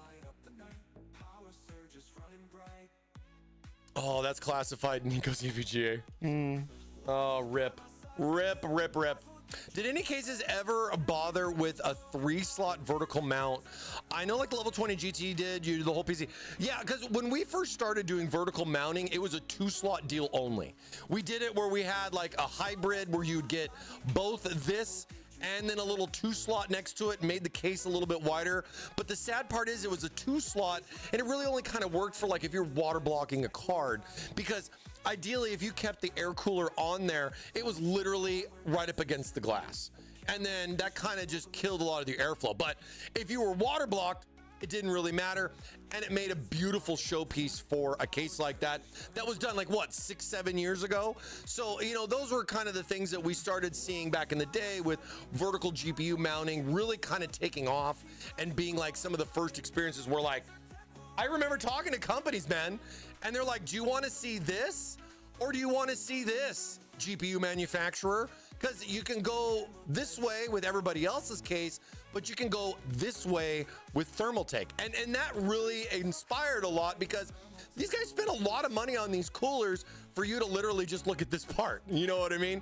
From the RGB and the weird things that they were doing across the fans to just the overall just ballerness of having the GPU like this and being able to see the fan spin and such, where I knew a lot of people were good. The only takeaway with that was riser cable. And then everybody was like, oh, well, the riser cable, my performance, you know, I get like 300 less points in 3D Mark, blah, blah, blah, blah, blah. And I'm just like, yeah, no, I can understand that. And, you know, those improved greatly because that mounting system was popular. And people are like, dude, I want to do that. But can you fix the degradation of that and everything? And I thought we looked into that pretty well. I mean, riser cables are just going strong. I mean, it's still the same thing. We do cases that still offer like vertical mounting stuff, but this one does not.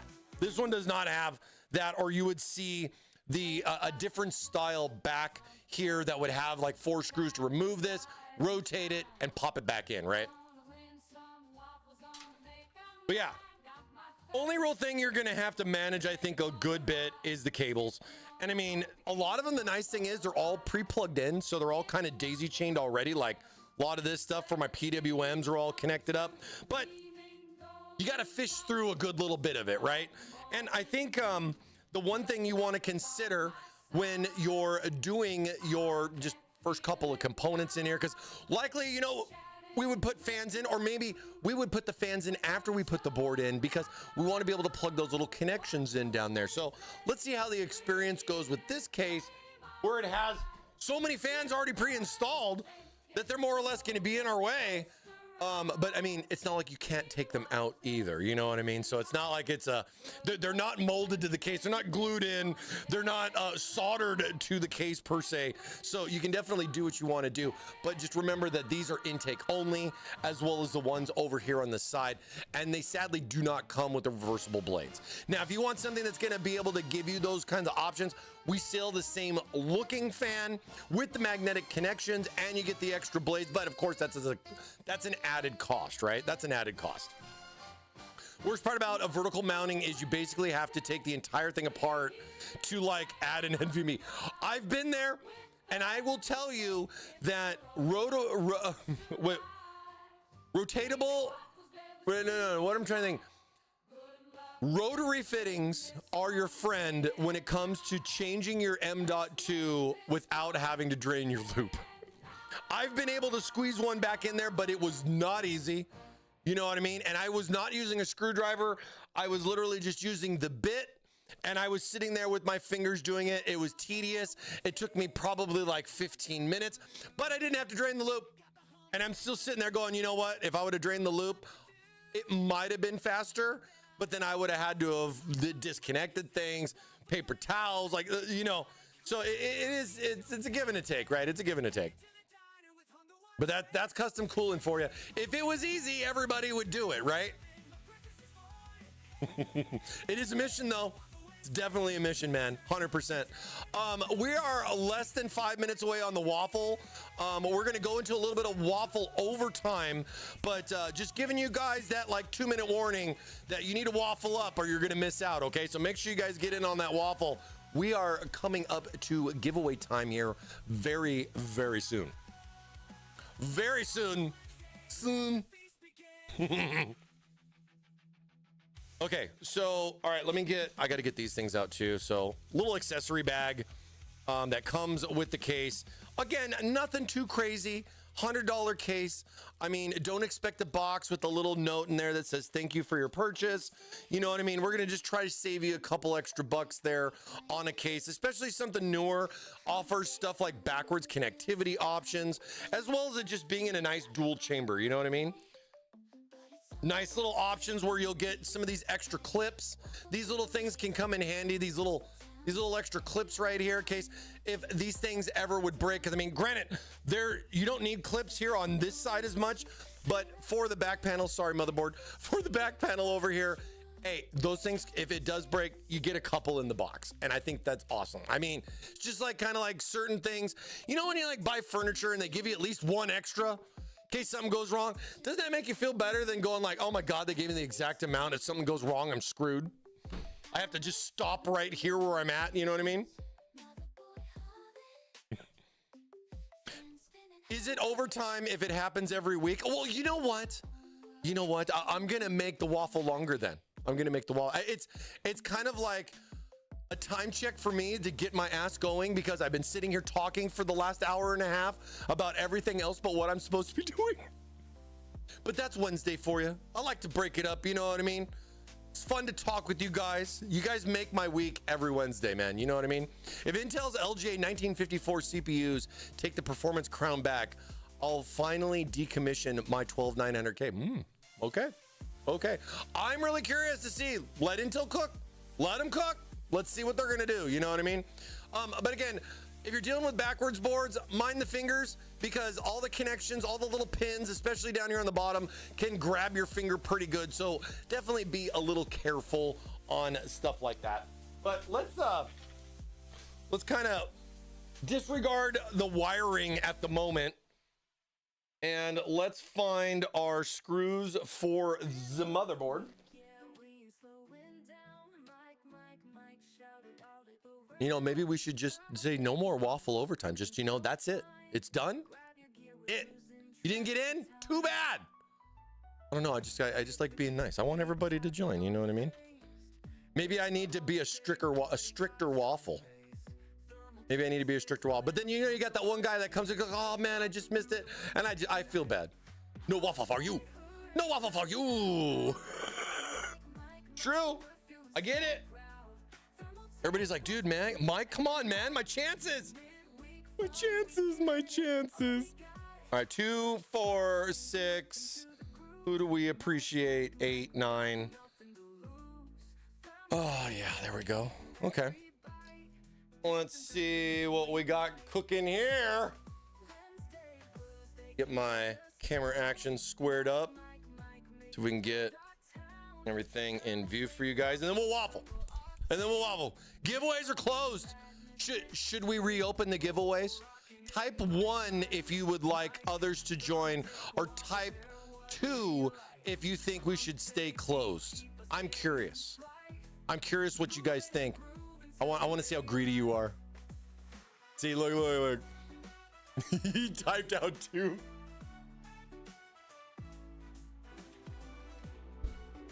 Oh, it's a golden waffle. It's a golden waffle ticket. You did it, honey. I can't believe it. Could be you. Let's see. Choose 1 plus 1. 1989. Good. Minus 1. Oof.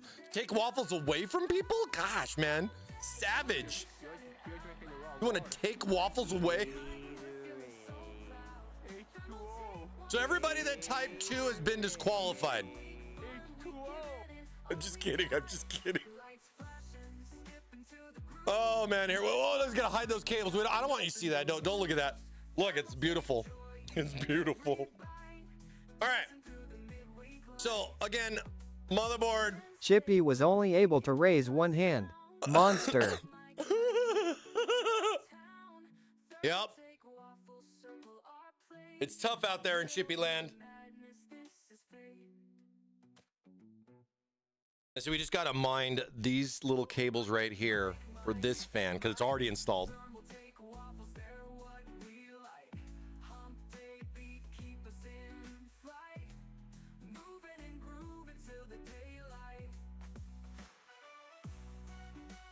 And then you just got to get it lined up. That one center standoff right here is going to be a captive standoff. So it's going to really kind of help you align stuff, but lift and move. Lift and move, guys.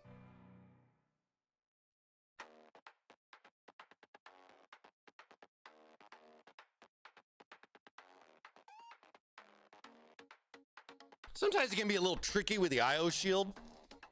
Just because, like, you know, AIO shields are no longer freaking. Oh, here. You know what? Let's be nice. Our entry's closed. All right, here. You know what? See, this is where I feel bad.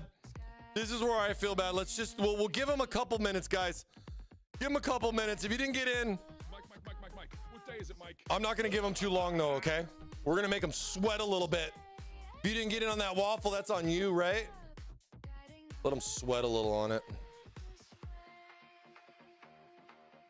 Wait. Did that shift already?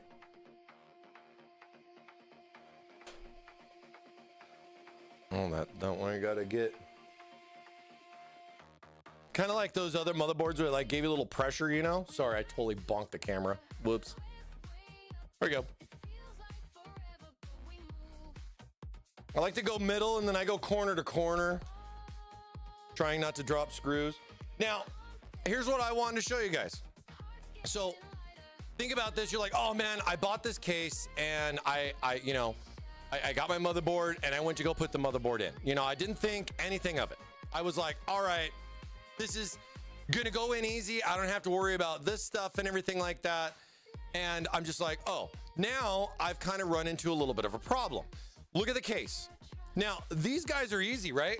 Like, I got no problem putting these screws in here on the top, the ones in the middle, but let's look at the ones on the bottom, right? Well, more or less on the bottom, not just the bottom right one. More the bottom middle one, if any.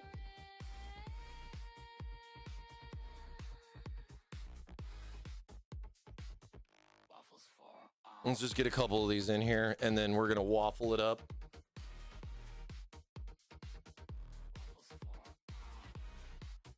It's my quota, a part of my quota here. You know, I gotta at least do something. I gotta build something in order to give away. So I gotta get my quota here, guys. It's for you.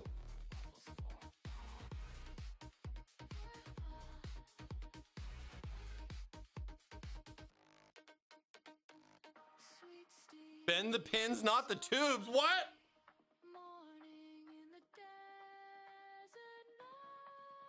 I think get that one pretty good. That one's not too bad. So these three.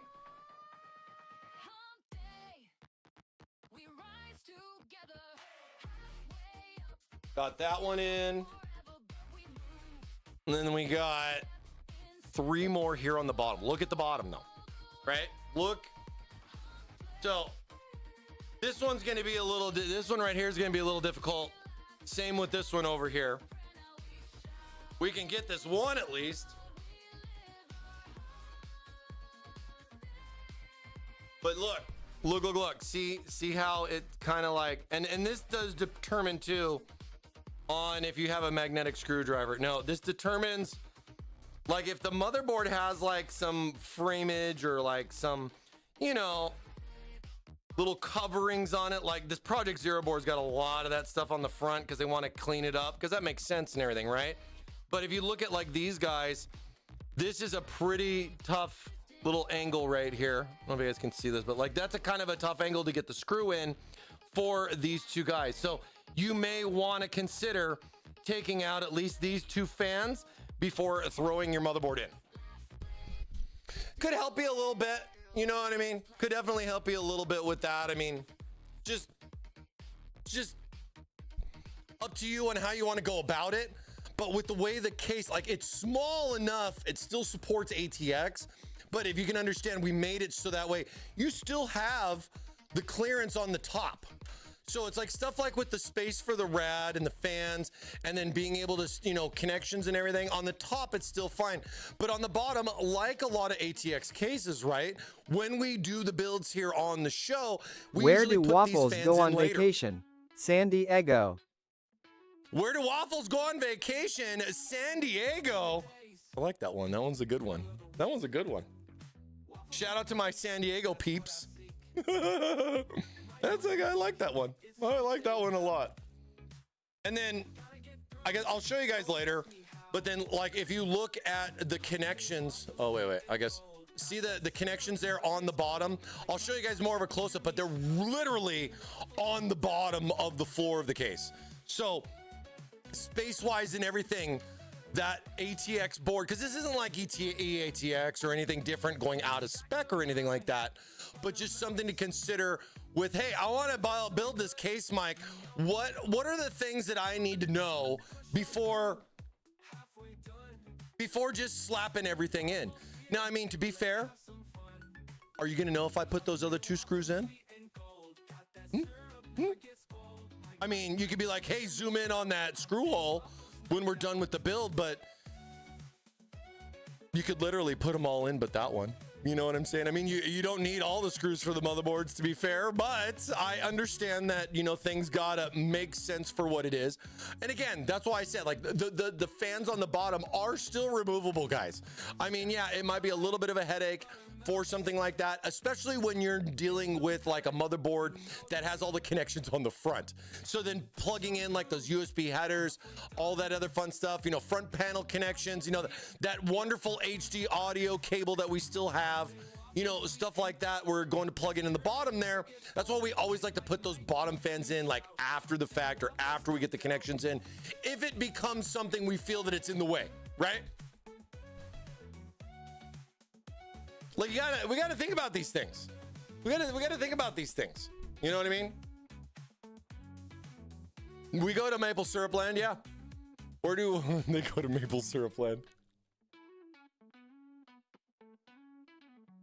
No 200 mil options, fail. All right, understand. Fair. All right, closed. That's it. Do the screws help with grounding or something? They usually have no, that stuff doesn't matter anymore. It's like, remember back when this was funny because this was back in the EVGA days. And I remember with EVGA, with EVGA, we would get these motherboards that would come in, and you could always tell when somebody used a drill to tighten down the standoff, because it would have all these like little, looks like solder points, you know, and there was like probably like 5 or 6 of them that went around, and it always gave people the thought that, oh, I need to have that metal to metal contact, you know, for like grounding reasons, right? And then, you know, the same kind of concern came up with, oh, well, if the pins ground out on the case, blah, blah, blah, it's going to short the motherboard. That was a thing back in the day, right? But it was funny because you would always have this board and you'd see these people just grind. Like, I saw people grind that screw to expose the copper, let alone cutting traces on it, going, what did this poor thing go through? So I know those things are out there. Today, I haven't seen or heard anybody bring that up, like, at all. Like, I have not had any problems with stuff like that. I mean, yes, you're using metal and it's screwing. It's not like standoffs are made out of wood, right? What the heck happened to Cam.2? RIP is what happened. If your motherboard needs that much grounding, it's gone. I mean, you know, there was a time where the way PC cases went with standoffs, because they're using brass standoffs. They're using brass standoffs back then, right?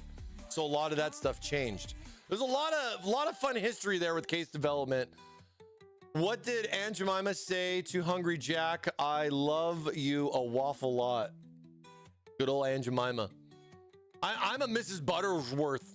I'm a Mrs. Buttersworth fan. I love that lady. She is the best. Mrs. Buttersworth for the win. 100%.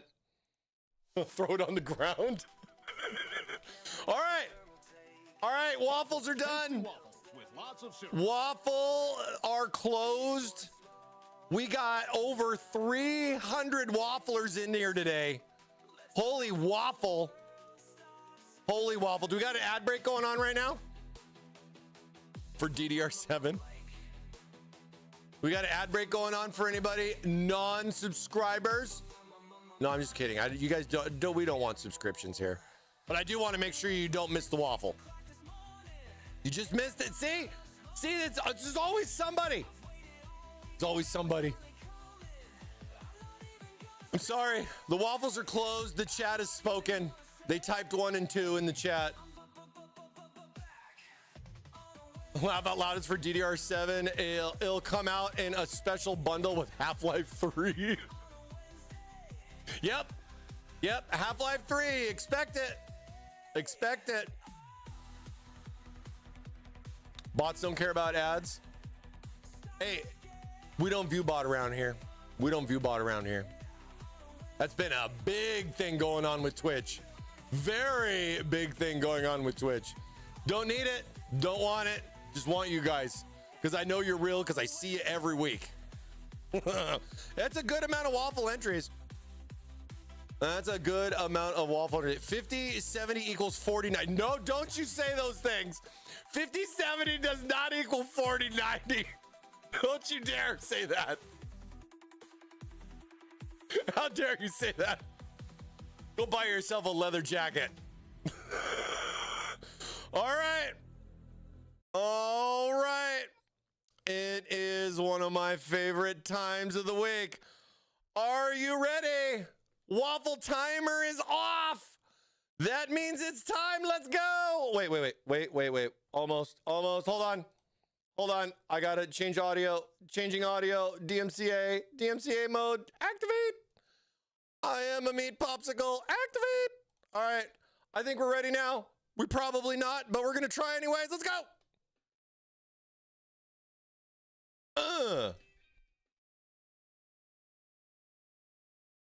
It's waffle time.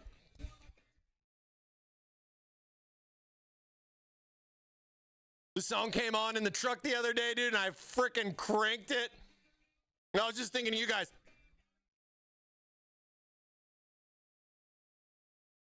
I like how I get a little video here on Spotify.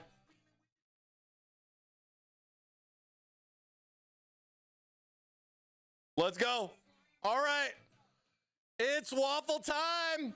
Good luck to you guys. Here we go. Ads.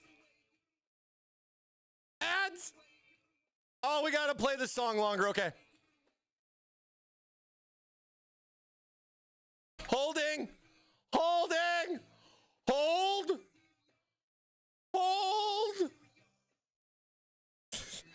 If I could only throw a meme in the chat. Holding. YouTube, you there? YouTube probably doesn't have ads.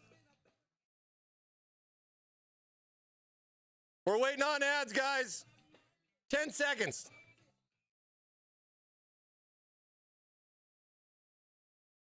Mike. What day is it, Mike? Waiting for ads, guys. Waiting for ads.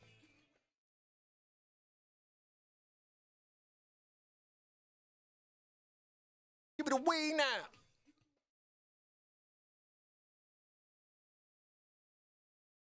Ads are over. Let's go. Yes. Yes. Those stupid ads are out of our way. All right. We'll go back a little bit. All right. Let's do it, boys. Let's do it. Oh, the golden waffle ticket. Found one, honey. I can't believe it. All right, here we go, wafflers. 1, 2, 3, let's go. Arrow Lend. Did you win last week? Oh my goodness. I did. Wow. We have a back-to-back waffle winner. Holy crap. Looking at you, Box. Looking at you, buddy. Where are you at, Box? Is that allowed? Dude, it's RNG, man. I don't pick anything. It's nothing that I do, man. It's just RNG. Just go buy a lottery ticket or a scratcher or something, man. Congratulations. It's all good. But it's pretty crazy. It's very rare.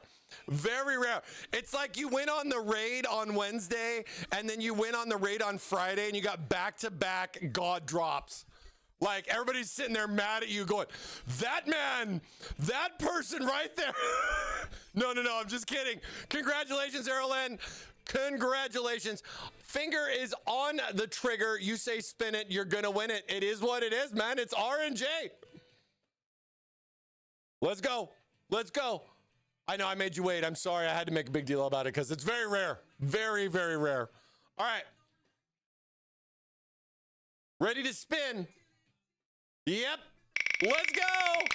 I'm going to try to ship it in the same box. Let's go. Nice. Scoring your choice of some TT gear. We got a variety of Thermaltake gear stuff, including mouse, keyboards, monitor arms, and a bunch of other things. And definitely something different from last week. Let's go. Nice, man. Back-to-back wins, dude. That is huge. Congratulations. Congratulations. Now, if the next person is the other person from last week, then we're gonna reset. We're gonna reset. You know what I mean? There's no way. There's no way, right? That can't happen. There's no way. Can you add world peace to the wheel for my next wheel? I wish I could give you that because I would love that too, man. Absolutely, dude. Absolutely there. Holy wow. Holy wow. All right. Next up, who's going to be? Who is it going to be? It's going to be right here. It's going to be right here. You're going to see it. Close your eyes. We got to pick. 3, 2, 1.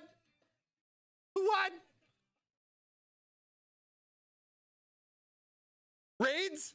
Charades? Charades? Oh, snap. Congratulations. Let's go. Congratulations. What if the same winner 2 times, the same stream, different play? It could happen. It could happen. It's just, dude, it could happen, man. It's crazy stuff. Congratulations, man, on winning our waffle. You say spin it, you're going to win it. He says spin it. Let's go. Come on, baby. Big money. Big money. Come on, baby. Oh, oh, oh! We got a TT store prize. We got a TT store prize. Oh, my goodness. Wow. See? You never know. You never know what it is. How dare you? Congratulations. That is awesome. You're going to get yourselves a $200 credit to our thermaltakeusa.com store, and you'll be able to use that money to purchase whatever you want off of our website, all right?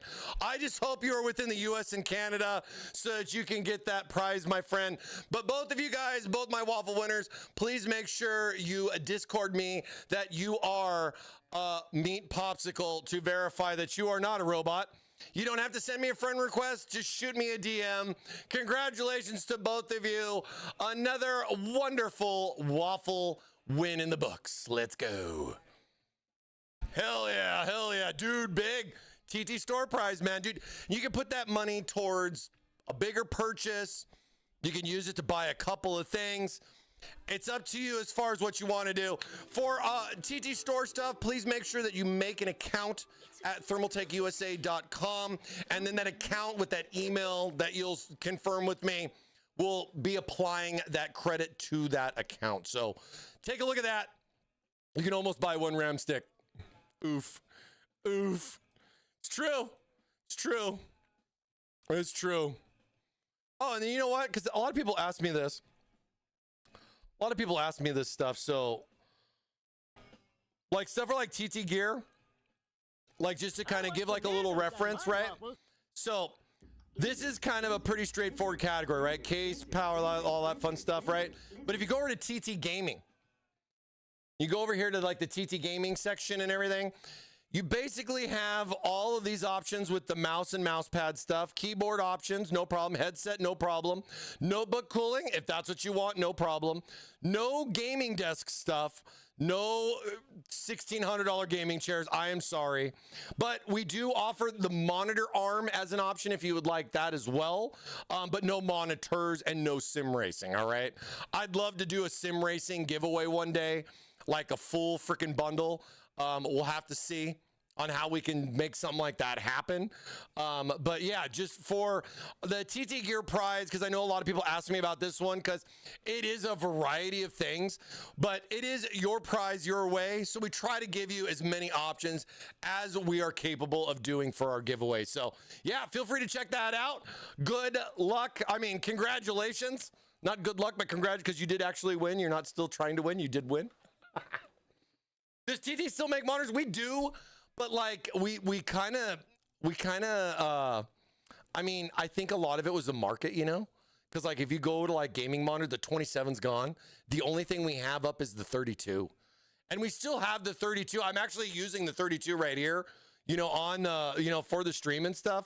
But like the monitor arms are something really cool. Paul from Paul's Hardware, I sent him one of these like a week or so ago.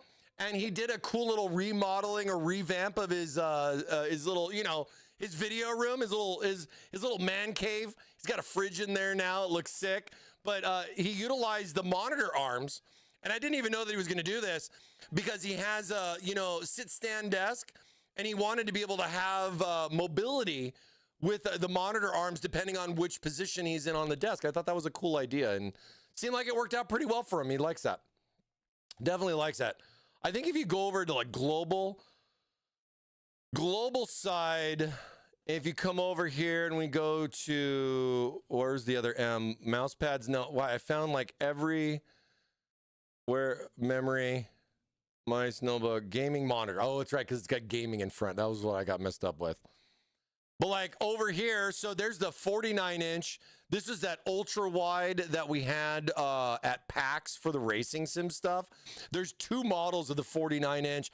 I'm waiting to see when those are going to come in, if we're going to have those. I really do like the 27. I thought the 27 was a really good choice. As far as this is a 4K version versus the 2K. I like the 2K. I'm using a variety of those here. And then, of course, we had the 32. But, yeah, I don't think we're trying to compete with the top monitor manufacturers that are out there. But at the same time, just trying to support that total solution for the racing sim stuff and everything. I mean, to be honest, you could go either way with it. I use two monitor arms to mount my rear ceiling speakers. That's a good idea, man, because they have that VESA mount, and you could just use that plate. And then you got some modularity there with there. You got some move. You got some motion. Got some motion. Sir, those are TVs.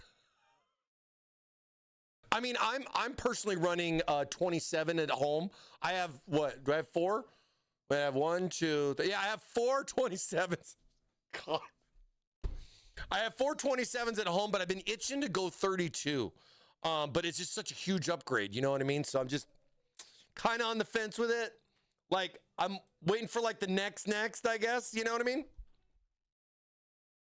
What's going to be like the next breakthrough for monitors? I mean, I can remember too when I went to Computex a couple years back, they were promoting those G-Sync TVs. Where it was like, you know, it was like a 55-inch TV that could do, you know, higher hertz rate, had G-Sync functionality with it. But man, the eye strain that you would get from something like that, like it, I mean, first and foremost, you had your keyboard here. The monitor was probably about as far, or the TV was probably about as far as the camera is from this perspective right now. And the eye fatigue from looking around while you're playing on such a big screen, I felt it right away. I couldn't believe how much of a difference that made for that. Because I remember back in the day, dude, those old school Counter-Strike players would play on gigantic TVs and not even run at 1080p. They would run the hugest resolution possible with the lowest latency, right? And it looked like complete garbage, but that was not why they were there, right? That was not why they were there. You know what I mean? But dude, I mean, that's one of the things I think is really neat about, you know, like going to Computex. You see some stuff that may or may not happen. And then for whatever reason, kind of outside the, you know, the highlights and all the big stuff that happens with a lot of media that come by for all, you know, the big time tech crew, manufacturers and stuff. You get a lot of these small little booths that just no name, you have no idea who they are, but then you see some weird, unique, like I remember seeing like the holographic fans, like they'd have a fan and as it would spin, it would start, an animation would come up and I was like, oh man, is that going to be the next trend or whatever? And I was just like, it never really was nothing like big that I was like, oh man, I need that, right? So, and I feel that at the same time is a big challenge that I have with why do I need this product, Mike, when they ask me, when I show them something new from Thermaltake. It's a tough job. It's a tough job because not only do I have to have a decent answer for media, but I also got to make the bosses happy with the message we're delivering, right? And I lost the screw there. But yeah, I think just kind of looking at this now after waffling, I'm trying to see if I can just fandangle it in there. Like, it's almost like I want to put the screw a little bit put like a little canter on the screw there. Come in with both hands. You know what I mean? And I screwed it up. And I still screwed it up. Let's see. Let's try it again. Drop it in. Slow. Easy. Easy. Easy. Oh, no. It shifted. I mean, you can't see the hole. You just got to kind of feel around for it. Oh my God, I can't. Okay, so maybe you might want to take the fans out. I could sit here and probably get in a couple more tries. Come on, guys, be honest, really. So another thing that I noticed too, while waffling, is that when I went to go put the board in, a lot of these cables that were here for the bottom fans kind of got stuck underneath the motherboard too. So another thing to kind of look out for with this. And I mean, again, the whole entire point I'm trying to bring up is what you guys think about having all these fans installed versus just not having any fan. Like if the case came with no fans and was, I don't know, $20 cheaper, maybe $30 cheaper. I don't know what the cost is going to be. And I don't want to go down that road as far as what it coulda, woulda, shoulda, you know what I mean? But definitely something to consider, you know what I mean? And I'd like to get the feedback from peeps, be like, hey, so if I put 12 fans in a case, does that matter to you? You know what I mean? And the same things come up too, because we've done cases with 0 fans. We have cases currently with 0 fans that comes with no fans at all. And then you see stuff some of these media companies are like, we're only going to test it the way they made it. So if the case comes with 2 fans, that's all you get. We're not going to buy extra fans to throw them in there. And I thought that was a weird one, but it's always been in my back of my head ever since they started talking about that. And yeah, looking at this, I still got another wire here. I'm like, is it stuck on the back here or something? So things like that, consider. I mean, if it's easier for you to just pull all the fans out, go for it. But I thought it would be interesting to try to do it with them all still installed and see what kind of fun I would have. And look at all the fun that I'm having right here. I'm sitting here trying to get this wire. Now it's like, I got to take all the screws back out, pull the motherboard out just to get this through so that I can get this figured out because it's bugging me. You know what I mean? Because I was just like, oh, I just didn't see this. And I'm like, what's it caught on? And you don't want to pull on it, right? You're just going to strip or rip it or break it. And then now you're down a fan, right? So, but the other thing too, I thought was kind of funny was that looking at the way the cutouts are on the back, all these screws are running through these little side vents and stuff like that. Or side vents, you know what I mean? The little cable channels right here. But then I was like, oh man, it'd be cool if I could just run them down here on the bottom. But then I was like, oh yeah, I'm going to do a backwards board and that's going to be where the PCB is going to be. So I can't utilize that space for that. So I was like, all right, we'll see how everything goes. I mean, Is it going to make a big difference for what I see up here? Not really. I mean, yeah, this is crap, but we'll fix all this. But then you still have this little side action right here that you're gonna see. But you kind of want that though too, to be able to run whatever it is that you're gonna want to put under there. But you know, you definitely probably want to clean this up and play around with the cables and everything. And I'll do that. I'll do that. I'll show you the finished product once we get there. But I think it's from a builder's perspective, for somebody that wants to dive in on the case and they want to know, well, why, not just why do I want this case? We've already gotten past that part. You've bought in the case, but you're like, well, what are the tips for building in this? What's going to make it less for me to do and faster for me to get everything up and running, right? So this right here can definitely slow you down a little bit. I guess it kind of depends on you and you know how much you know about these kinds of systems. I would say I'm kind of an expert when it comes to stuff like this. You know what I mean? But like, here is your 5-volt that you got right there. I have 3 fans. I think, yeah, 3 fans here for PWM. So I got this PWM connection. And the thing I just freaking love is that connector's literally here on the back. I don't need to worry about any cable management. I can just bundle all this crap down here at the bottom, plug it all in and not care, because you're not going to see it, right? But we'll try to do some better cable management than that. But I'm going to be honest with you. If it's something you don't want to worry about, a dual chamber case might be the case for you. You know what I mean? Could you staple waffles or those other thick ones stored at room temperature? I don't know. Nothing is worse than a wire that comes with GPU blocks for the RGB. That thing is like 2 human, dude, it is. And it's like, if that breaks, you're so screwed, dude. So screwed.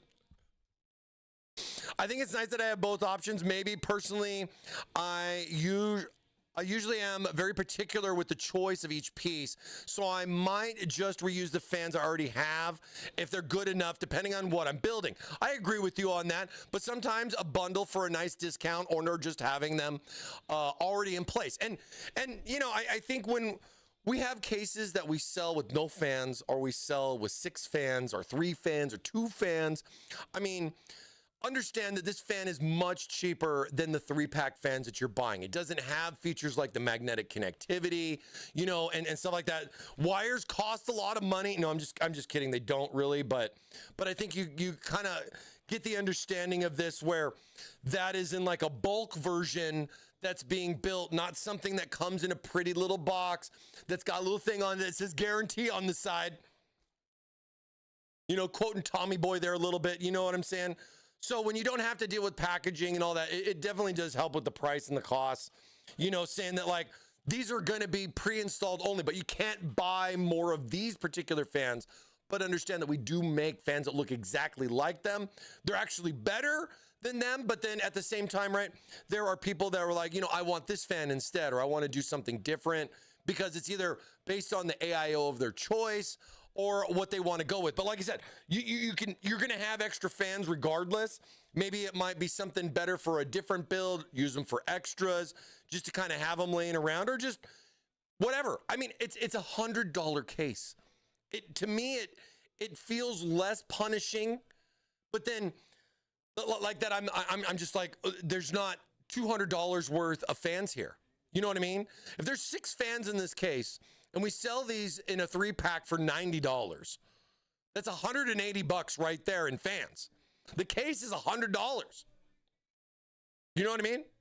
So definitely a different situation from what I would say I am used to when it comes to stuff like that. But all that kind of like bundling, bulk rate, they give a discount, you know, like we have to make some adjustments for it. We have to think about these things, right? How far is too far with fans, where people are going to start having remorse for like, oh man, why'd they put so many of those? I don't even want to use these, you know what I mean? And the case is blah, blah, blah. I think it's a little bit more easier to swallow per se when you don't have to deal with so many, you know what I mean?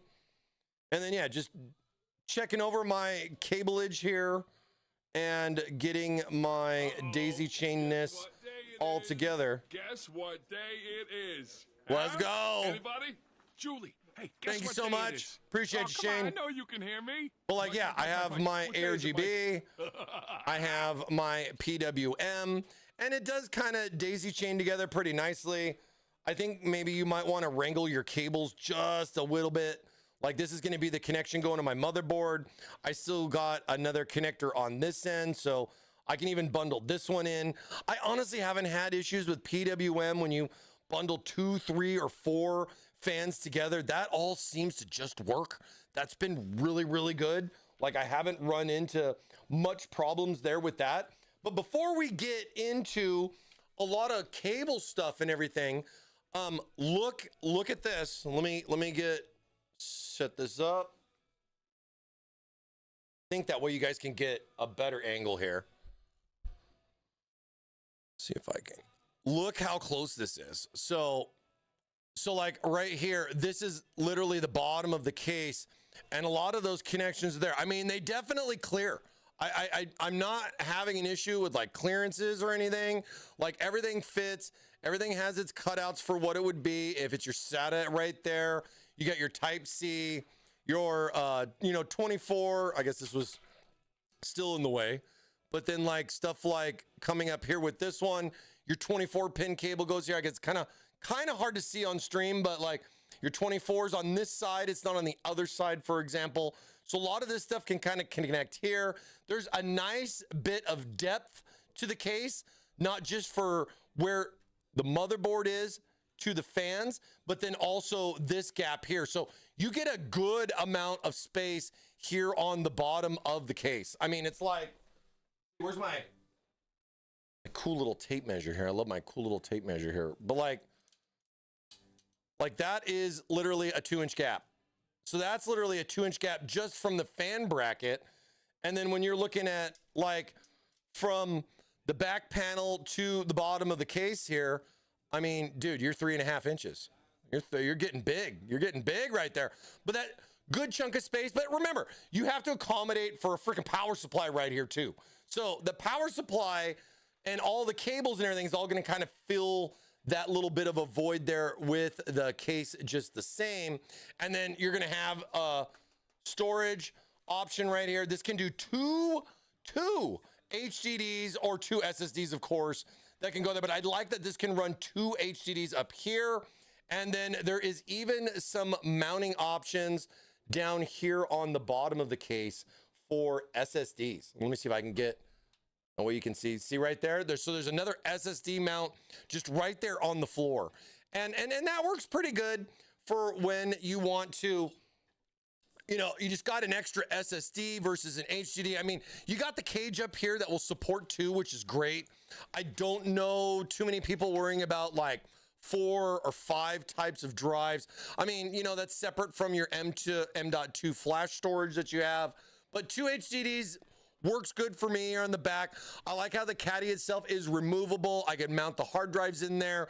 All my SATA cables are all in the back. I mean, everything's all pretty much here, but it's just, again, you're going to be dealing with a good amount of cables. I know it looks like a pretty big mess right now at this point, but let me work my thermal magic and get this done when we get closer to finishing up this build. We'll see how we can wrangle some of these cables and show you what the true space is all about, when it comes to doing your front panel stuff or whatever fan cooling type of stuff that you want to do. I mean, plenty of room for controllers back here. Nice clean look with this. I mean, dude, with all this back here, you know what I mean? It's definitely a party. It's definitely a cable party back there, but man, okay, this is hold on, let me get this out of the way. But yeah, I'll clean that up, I promise. But like, the cables that go right there, we can route those nicely. The other thing I like too is that there's little points right here. Oh, I guess you can't see that. Little points right here where I can like I get a zip tie in, kind of cramp that down, keep it close to the floor, kind of route it in. Maybe I'll look at some other options, because the one thing that I kind of see here is I can sneak behind the motherboard. There's like this small little cutout, and a lot of it is also thanks to the spacing or the gapping from the standoffs, but there is a connector that's right there, and I believe it's believe it's the front panel. Let me see. Yeah, so then the front panel's right there, and then you got 2 SATAs followed by it. But then, you know, you got, what is it? There's 1, 2, 3, 4 PWM plugs right here in the back. USB 2.0, 3.0. I do like that a lot of that stuff's like right here on the bottom. You do get 2 3.0s. So I mean, I could either go up here on the top or I could go down there in the bottom. And that really all kind of depends on what I want to do with all my front cables themselves. But I gotta love these. These are all flat. These are all white. They'll blend in real nice. I mean, you can take this. The AIO is here up on the top of the case. And I mean, you know, if you're not good at braiding, that's good because you don't have to worry about braiding any hairs right here. But you can get some nice little runs with the cables fairly easily because they're like flat, like SATA cables like this. Get a nice clean little bundle like here, put some zip ties on it. I can run this down along the side. No one's gonna see it anyways, but you're gonna know that it's there, right? So you wanna make sure everything's kind of, you know, everything's good, you know what I mean? Laugh a lot. I hate when I don't pay attention, connecting the PWM, sharing, and end up with a female plug at the end. Like, wait, do that. And you know, those kind of things kind of happen to me when I go backwards. It's a lot more with the 5 volt than it is with the PWM because I guess I'm just so used to the PWM and how those have daisy chained. But that 5 volt, man, sometimes you go, oh yeah, this is the other end. I need to flip this around.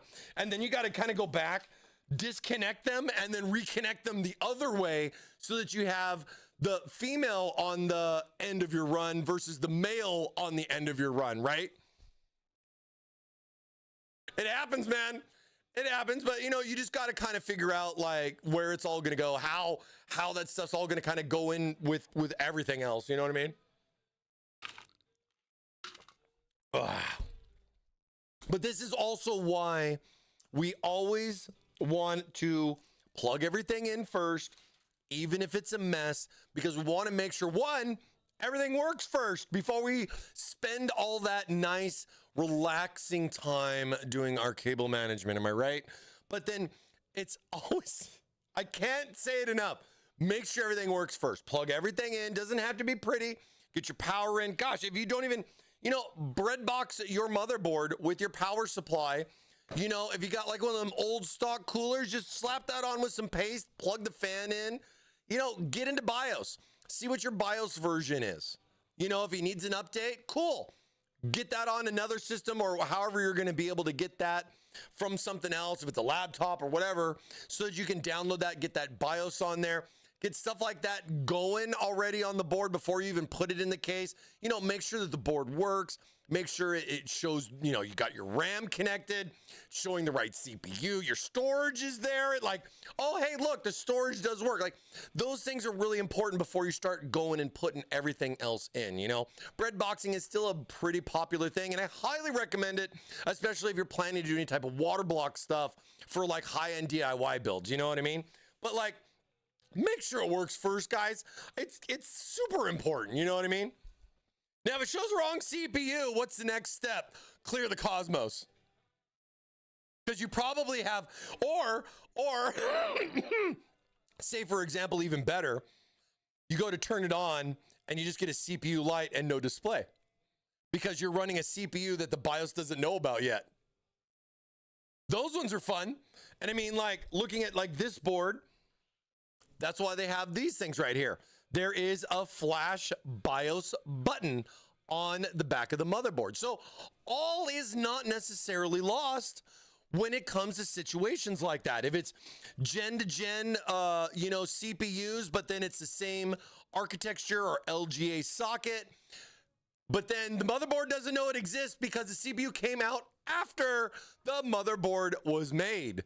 So then a BIOS update's required, but sometimes it's, especially if it's like a new build, you don't just have an old CPU to slap in there because your 12900K will work, but your 13.9 won't, and you need to use a 12.9 to flash it to get the 13.9 to work, right?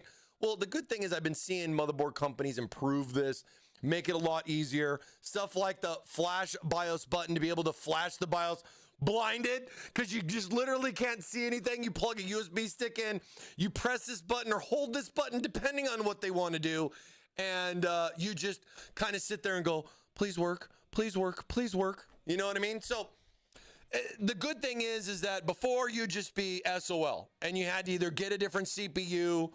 Well, I guess you just have to get a different CPU. You can't get a different motherboard because that's not the point. I mean, clearing the CMOS or the Cosmos, as I like to call it, is not going to solve everything. You know what I mean?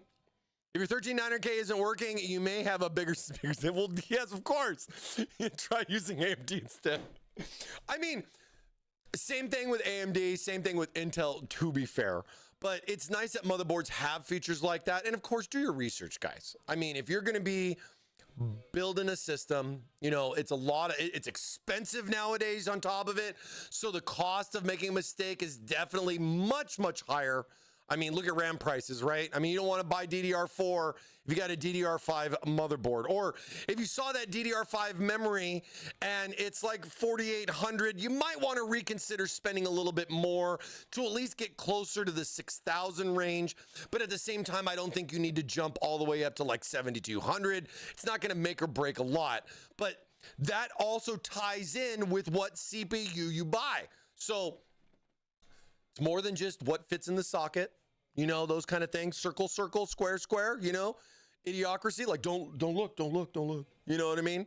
Like trying to fit those things in there. It's definitely more than that. So do your research on those kind of things. I mean, reach out. There's a lot of companies, a lot of people, a lot of Discords, a lot of PC Part Picker's a great store to kind of look and see what everything's all going to work. And then definitely go and visit those manufacturer websites. You know, take a look and see what their details are. Jump into the manual and kind of look at some stuff. You know what I mean? Sup, Soul? How are you doing? Happy hump day. And it's like stuff like that where you just want to make sure that what you're going to be putting all your effort into once you get your case and all your other components, you're so excited. You're so excited, but there could definitely be some bumps along the road. And, you know, stuff like making sure CPU and motherboard are going to be good. If there's a particular BIOS, yeah, I mean, you don't necessarily know what BIOS is going to be on here. Sometimes it's a little bit more updated. Sometimes it's the very first BIOS that was on the board since it launched. And then it all depends on when you buy it. Did you buy it on launch day or did you buy it a year after it came out? You know what I mean? So, and then that's how like there's a new CPU that I could get for this, but that motherboard doesn't know until I have a BIOS flash. So, I mean, thank God graphic cards don't necessarily have this problem. At least we don't have to flash our PCIe slots. I mean, let's be honest, stuff like that would be a freaking nightmare. You know what I mean? But then at the same time, we've dealt with PCI gen speeds and like having stuff being default to 8 when we want to know why it's not running 16. So a lot of fun little things there in the middle, right? A lot of fun little things in the middle. I do, but I kind of miss Intel, not gonna lie. You know, and I feel you on that. I mean, AMD's got some amazing stuff. Intel has had some pretty decent things, but you know, they went through a foundry update. Big process on that, man. They're cooking right now. I'm really excited to see what Nova Lake is going to be all about, man. Hey, it's going to be pretty crazy. Smoke coming in. Right. Good to see ya. Thanks for the 41, my friend. Wow. _O_K_3_.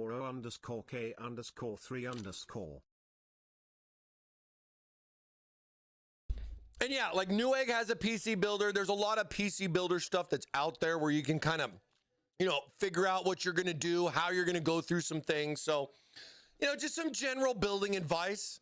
You know, I try a little bit here and there when we're doing a live stream to kind of, I mean, you know, installing the fans is one thing. I mean, sometimes cases come with all the fans and you don't have to worry about only fans. You know what I mean? It only has fans installed, to be fair, when you buy it. You know what I mean?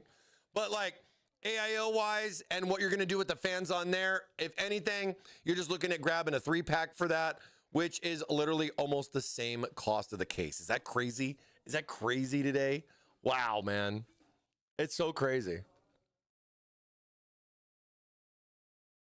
Oh, yeah. And yeah, Intel Arc, I mean, I've already seen the news and everything like that. I definitely see them pushing back or definitely not focusing on Intel Arc as much.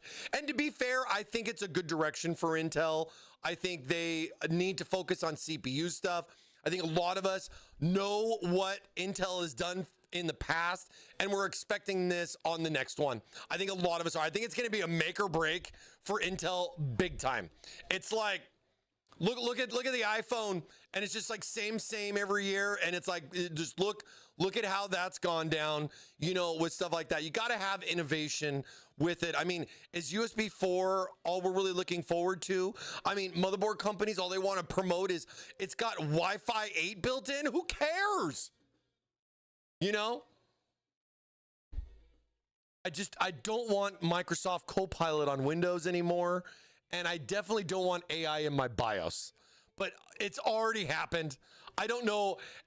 Don't ever use an AI overclocker ever. Ever. Do not use any AI overclocking. Read. Please educate yourself, man. Please. Or just leave it stock. You know what I'm saying? Well, yeah, no, I mean, I understand stuff about that, man, 100%. But, you know, it's like we sell systems. There's certain regulations you got to follow, right? You know what I mean? It's just they're getting into too much stuff. Most people are not even using Wi-Fi 7. I know, exactly. I don't even have a USB 4 device. I have Type-C devices, and I'm completely happy with my Type-C device. I don't have USB 4. I haven't seen a need for it yet. I mean, it's good though, because like stuff like that, that's going to normalize more and more as we go forward. I mean, is 4 going to eventually replace 3.0? And then we're going to have USB 4 internal headers. Once motherboard companies start throwing USB 4 headers on their boards and finally get rid of that terrible USB 2.0 header that's shared that can barely do much of anything in 2026. I mean, it's such an old connection. I mean, I don't know what's going to last longer, USB 2.0 headers or Molex at this point. You know what I mean? Not only do I not have a USB 4 device, I don't even know if I do because I don't care. Oh, it doesn't help that motherboard companies are making their USB ports like blue and yellow and purple and green and black and white. And you're sitting there going, what do all these colors mean? And then there's no standard either. So it just means whatever they decide. Like somebody just came in and painted the plastic thing for you. And you go, why is this one orange? Like my microphone thing right here. I don't know if I like the orange. I think I might get a different one. Maybe blue. I think blue might be good. I was going to buy a couple of them, but I wanted to see. I wanted to try out something different. Is it testing? Does it work? I mean, it's kind of crazy. I mean, I'll probably make too much noise trying to take it off. But like, dude, yeah, look. Naked. Doesn't, you know, it's just whoop, slides right on. Maybe I get a couple of colors and play around with it. You know what I mean? Safety cone orange. Well, you know, I mean, the funny part is that, you know, we're Thermaltake, right? I think a lot of people over the years thought our primary color is orange. And, you know, as much as I'd love it to be for all the waffles and everything, our primary color is red. It's always been red. And I was like, oh, it's red? I mean, we have a lot of red in our logos and stuff like that. I mean, granted, our logos today, black and white, right? So, and I thought if any company did a good job with updating their logo, it was us. No tramp stamps here. You know what I mean? So I thought we did a great job transitioning our original saw blade golden orb style logo to our new logo. I think it went better than I ever expected it to be. But it's just kind of crazy when you think about the colors and stuff like that. You go like, well, no, I thought Thermaltake was orange. And it's like, it is, but red is more or less the primary color. It's just, this is interesting things. It's kind of like, what does EVGA stand for? There were so many debates on what it stood for until we finally told them what it meant. Red ports on my MSI motherboard and then yellow ports on our Core case. Exactly. It's like, what does this all mean? What does this all mean? But yeah, the old TT logo was the orb or like that sun color. Yeah. But there was red in there too. You know what I mean? Like, oh, Dude, check these out. So, you know, I got some fun little gifty things. This is coming from my Latam team, you know, South America side and everything, but they're working on these cool little things for your case and everything, like stuff for like giveaways, like swag stuff and everything. And I wanted to see I wanted to see if you guys thought this was cool, right? So check this out. And this kind of goes hand in hand with the little logo stuff. I don't know if you saw these on my case, but like, check this out. So this is like it's like a little light up sign. It's like a little light up sign. Look, it turns on. It's like a little light up sign. Oh, you know what? Let me get let me switch back over here to this. Let me switch back over to this. I want to know what you guys think of this. Check this out. Check this out. So like, here, we'll just use it. So look at this. It's a little light up, like convenience store, like little sign. It's got magnets on the one side so that you can stick it right there. Oh, you can't see that. So you can stick it right there on the case. Look at how cool this is. And then look at light, and you got a little light switch for it, and it lights up. And it's like that little convenience store little sign when you're walking down the street and everything. And look, we even made one with the new logo. Look at this. It lights up. Look at that. Look how cool this is. I'd love to do these. I think this would be so cool. It's like, it's just, you can put this anywhere. Well, I guess not anywhere, but, you know, metal versus plastic or whatever. But I really was like, man, if you wanted to make a new case sticker or like a case badge in 2026, I honestly think this is really cool. I mean, this can literally go anywhere in your case. I mean, I could slap it right there, for example. You know what I mean? And I think these things are really neat. Curious what you guys think of those. Like, would that be something neat for like a little old school with the old school Thermaltake? And you can see the TT was red. The bottom, I guess, was still orange, but this was red, and that was that golden sun, the golden orb. Look how cool these are. Look at how cool those are. I mean, the white one's a little bad for video, you know what I mean? But you can definitely see, I like this one a lot. I would definitely want to get more of these so that I could throw these your way. You know what I mean?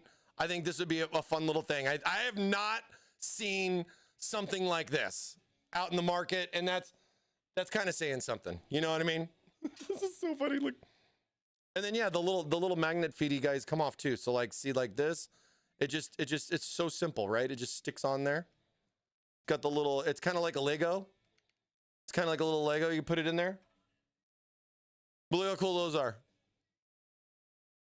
You like the new one better? I do too. I think the new logo fits more for what it is, but this is cool the same. I would love to do one of these with this logo. I would totally want to do that and do this logo on like one of these. I think that would be so cool. And then we could do something like that to give out to Waffle winners. You know, just throw one of these in the box with your Waffle. You know what I mean? Like if you win an AIO, a fan, whatever, you know, just something a little special, you know, give you something a little different. You know what I mean? It's hard to find different nowadays. Hard to find different nowadays. I wish I could just clip it on my little head clip right here. Oh, my brain hurts. I could probably, I could stick it on my, I could put it on my microphone. I was thinking about that because it doesn't stick there, but this is metal, but not really. Did I short it out? Zzz, zzz, zzz. You know what I mean? I think it's a cool little thing, dude. So we're going to look into more of that. What's the battery in it? You know, I don't know. I haven't taken it apart yet. I just got it today. I haven't taken it apart yet. But I think it looks like, I mean, it looks like just like one of those like little things that you would get. Like, I feel like I could pop these off.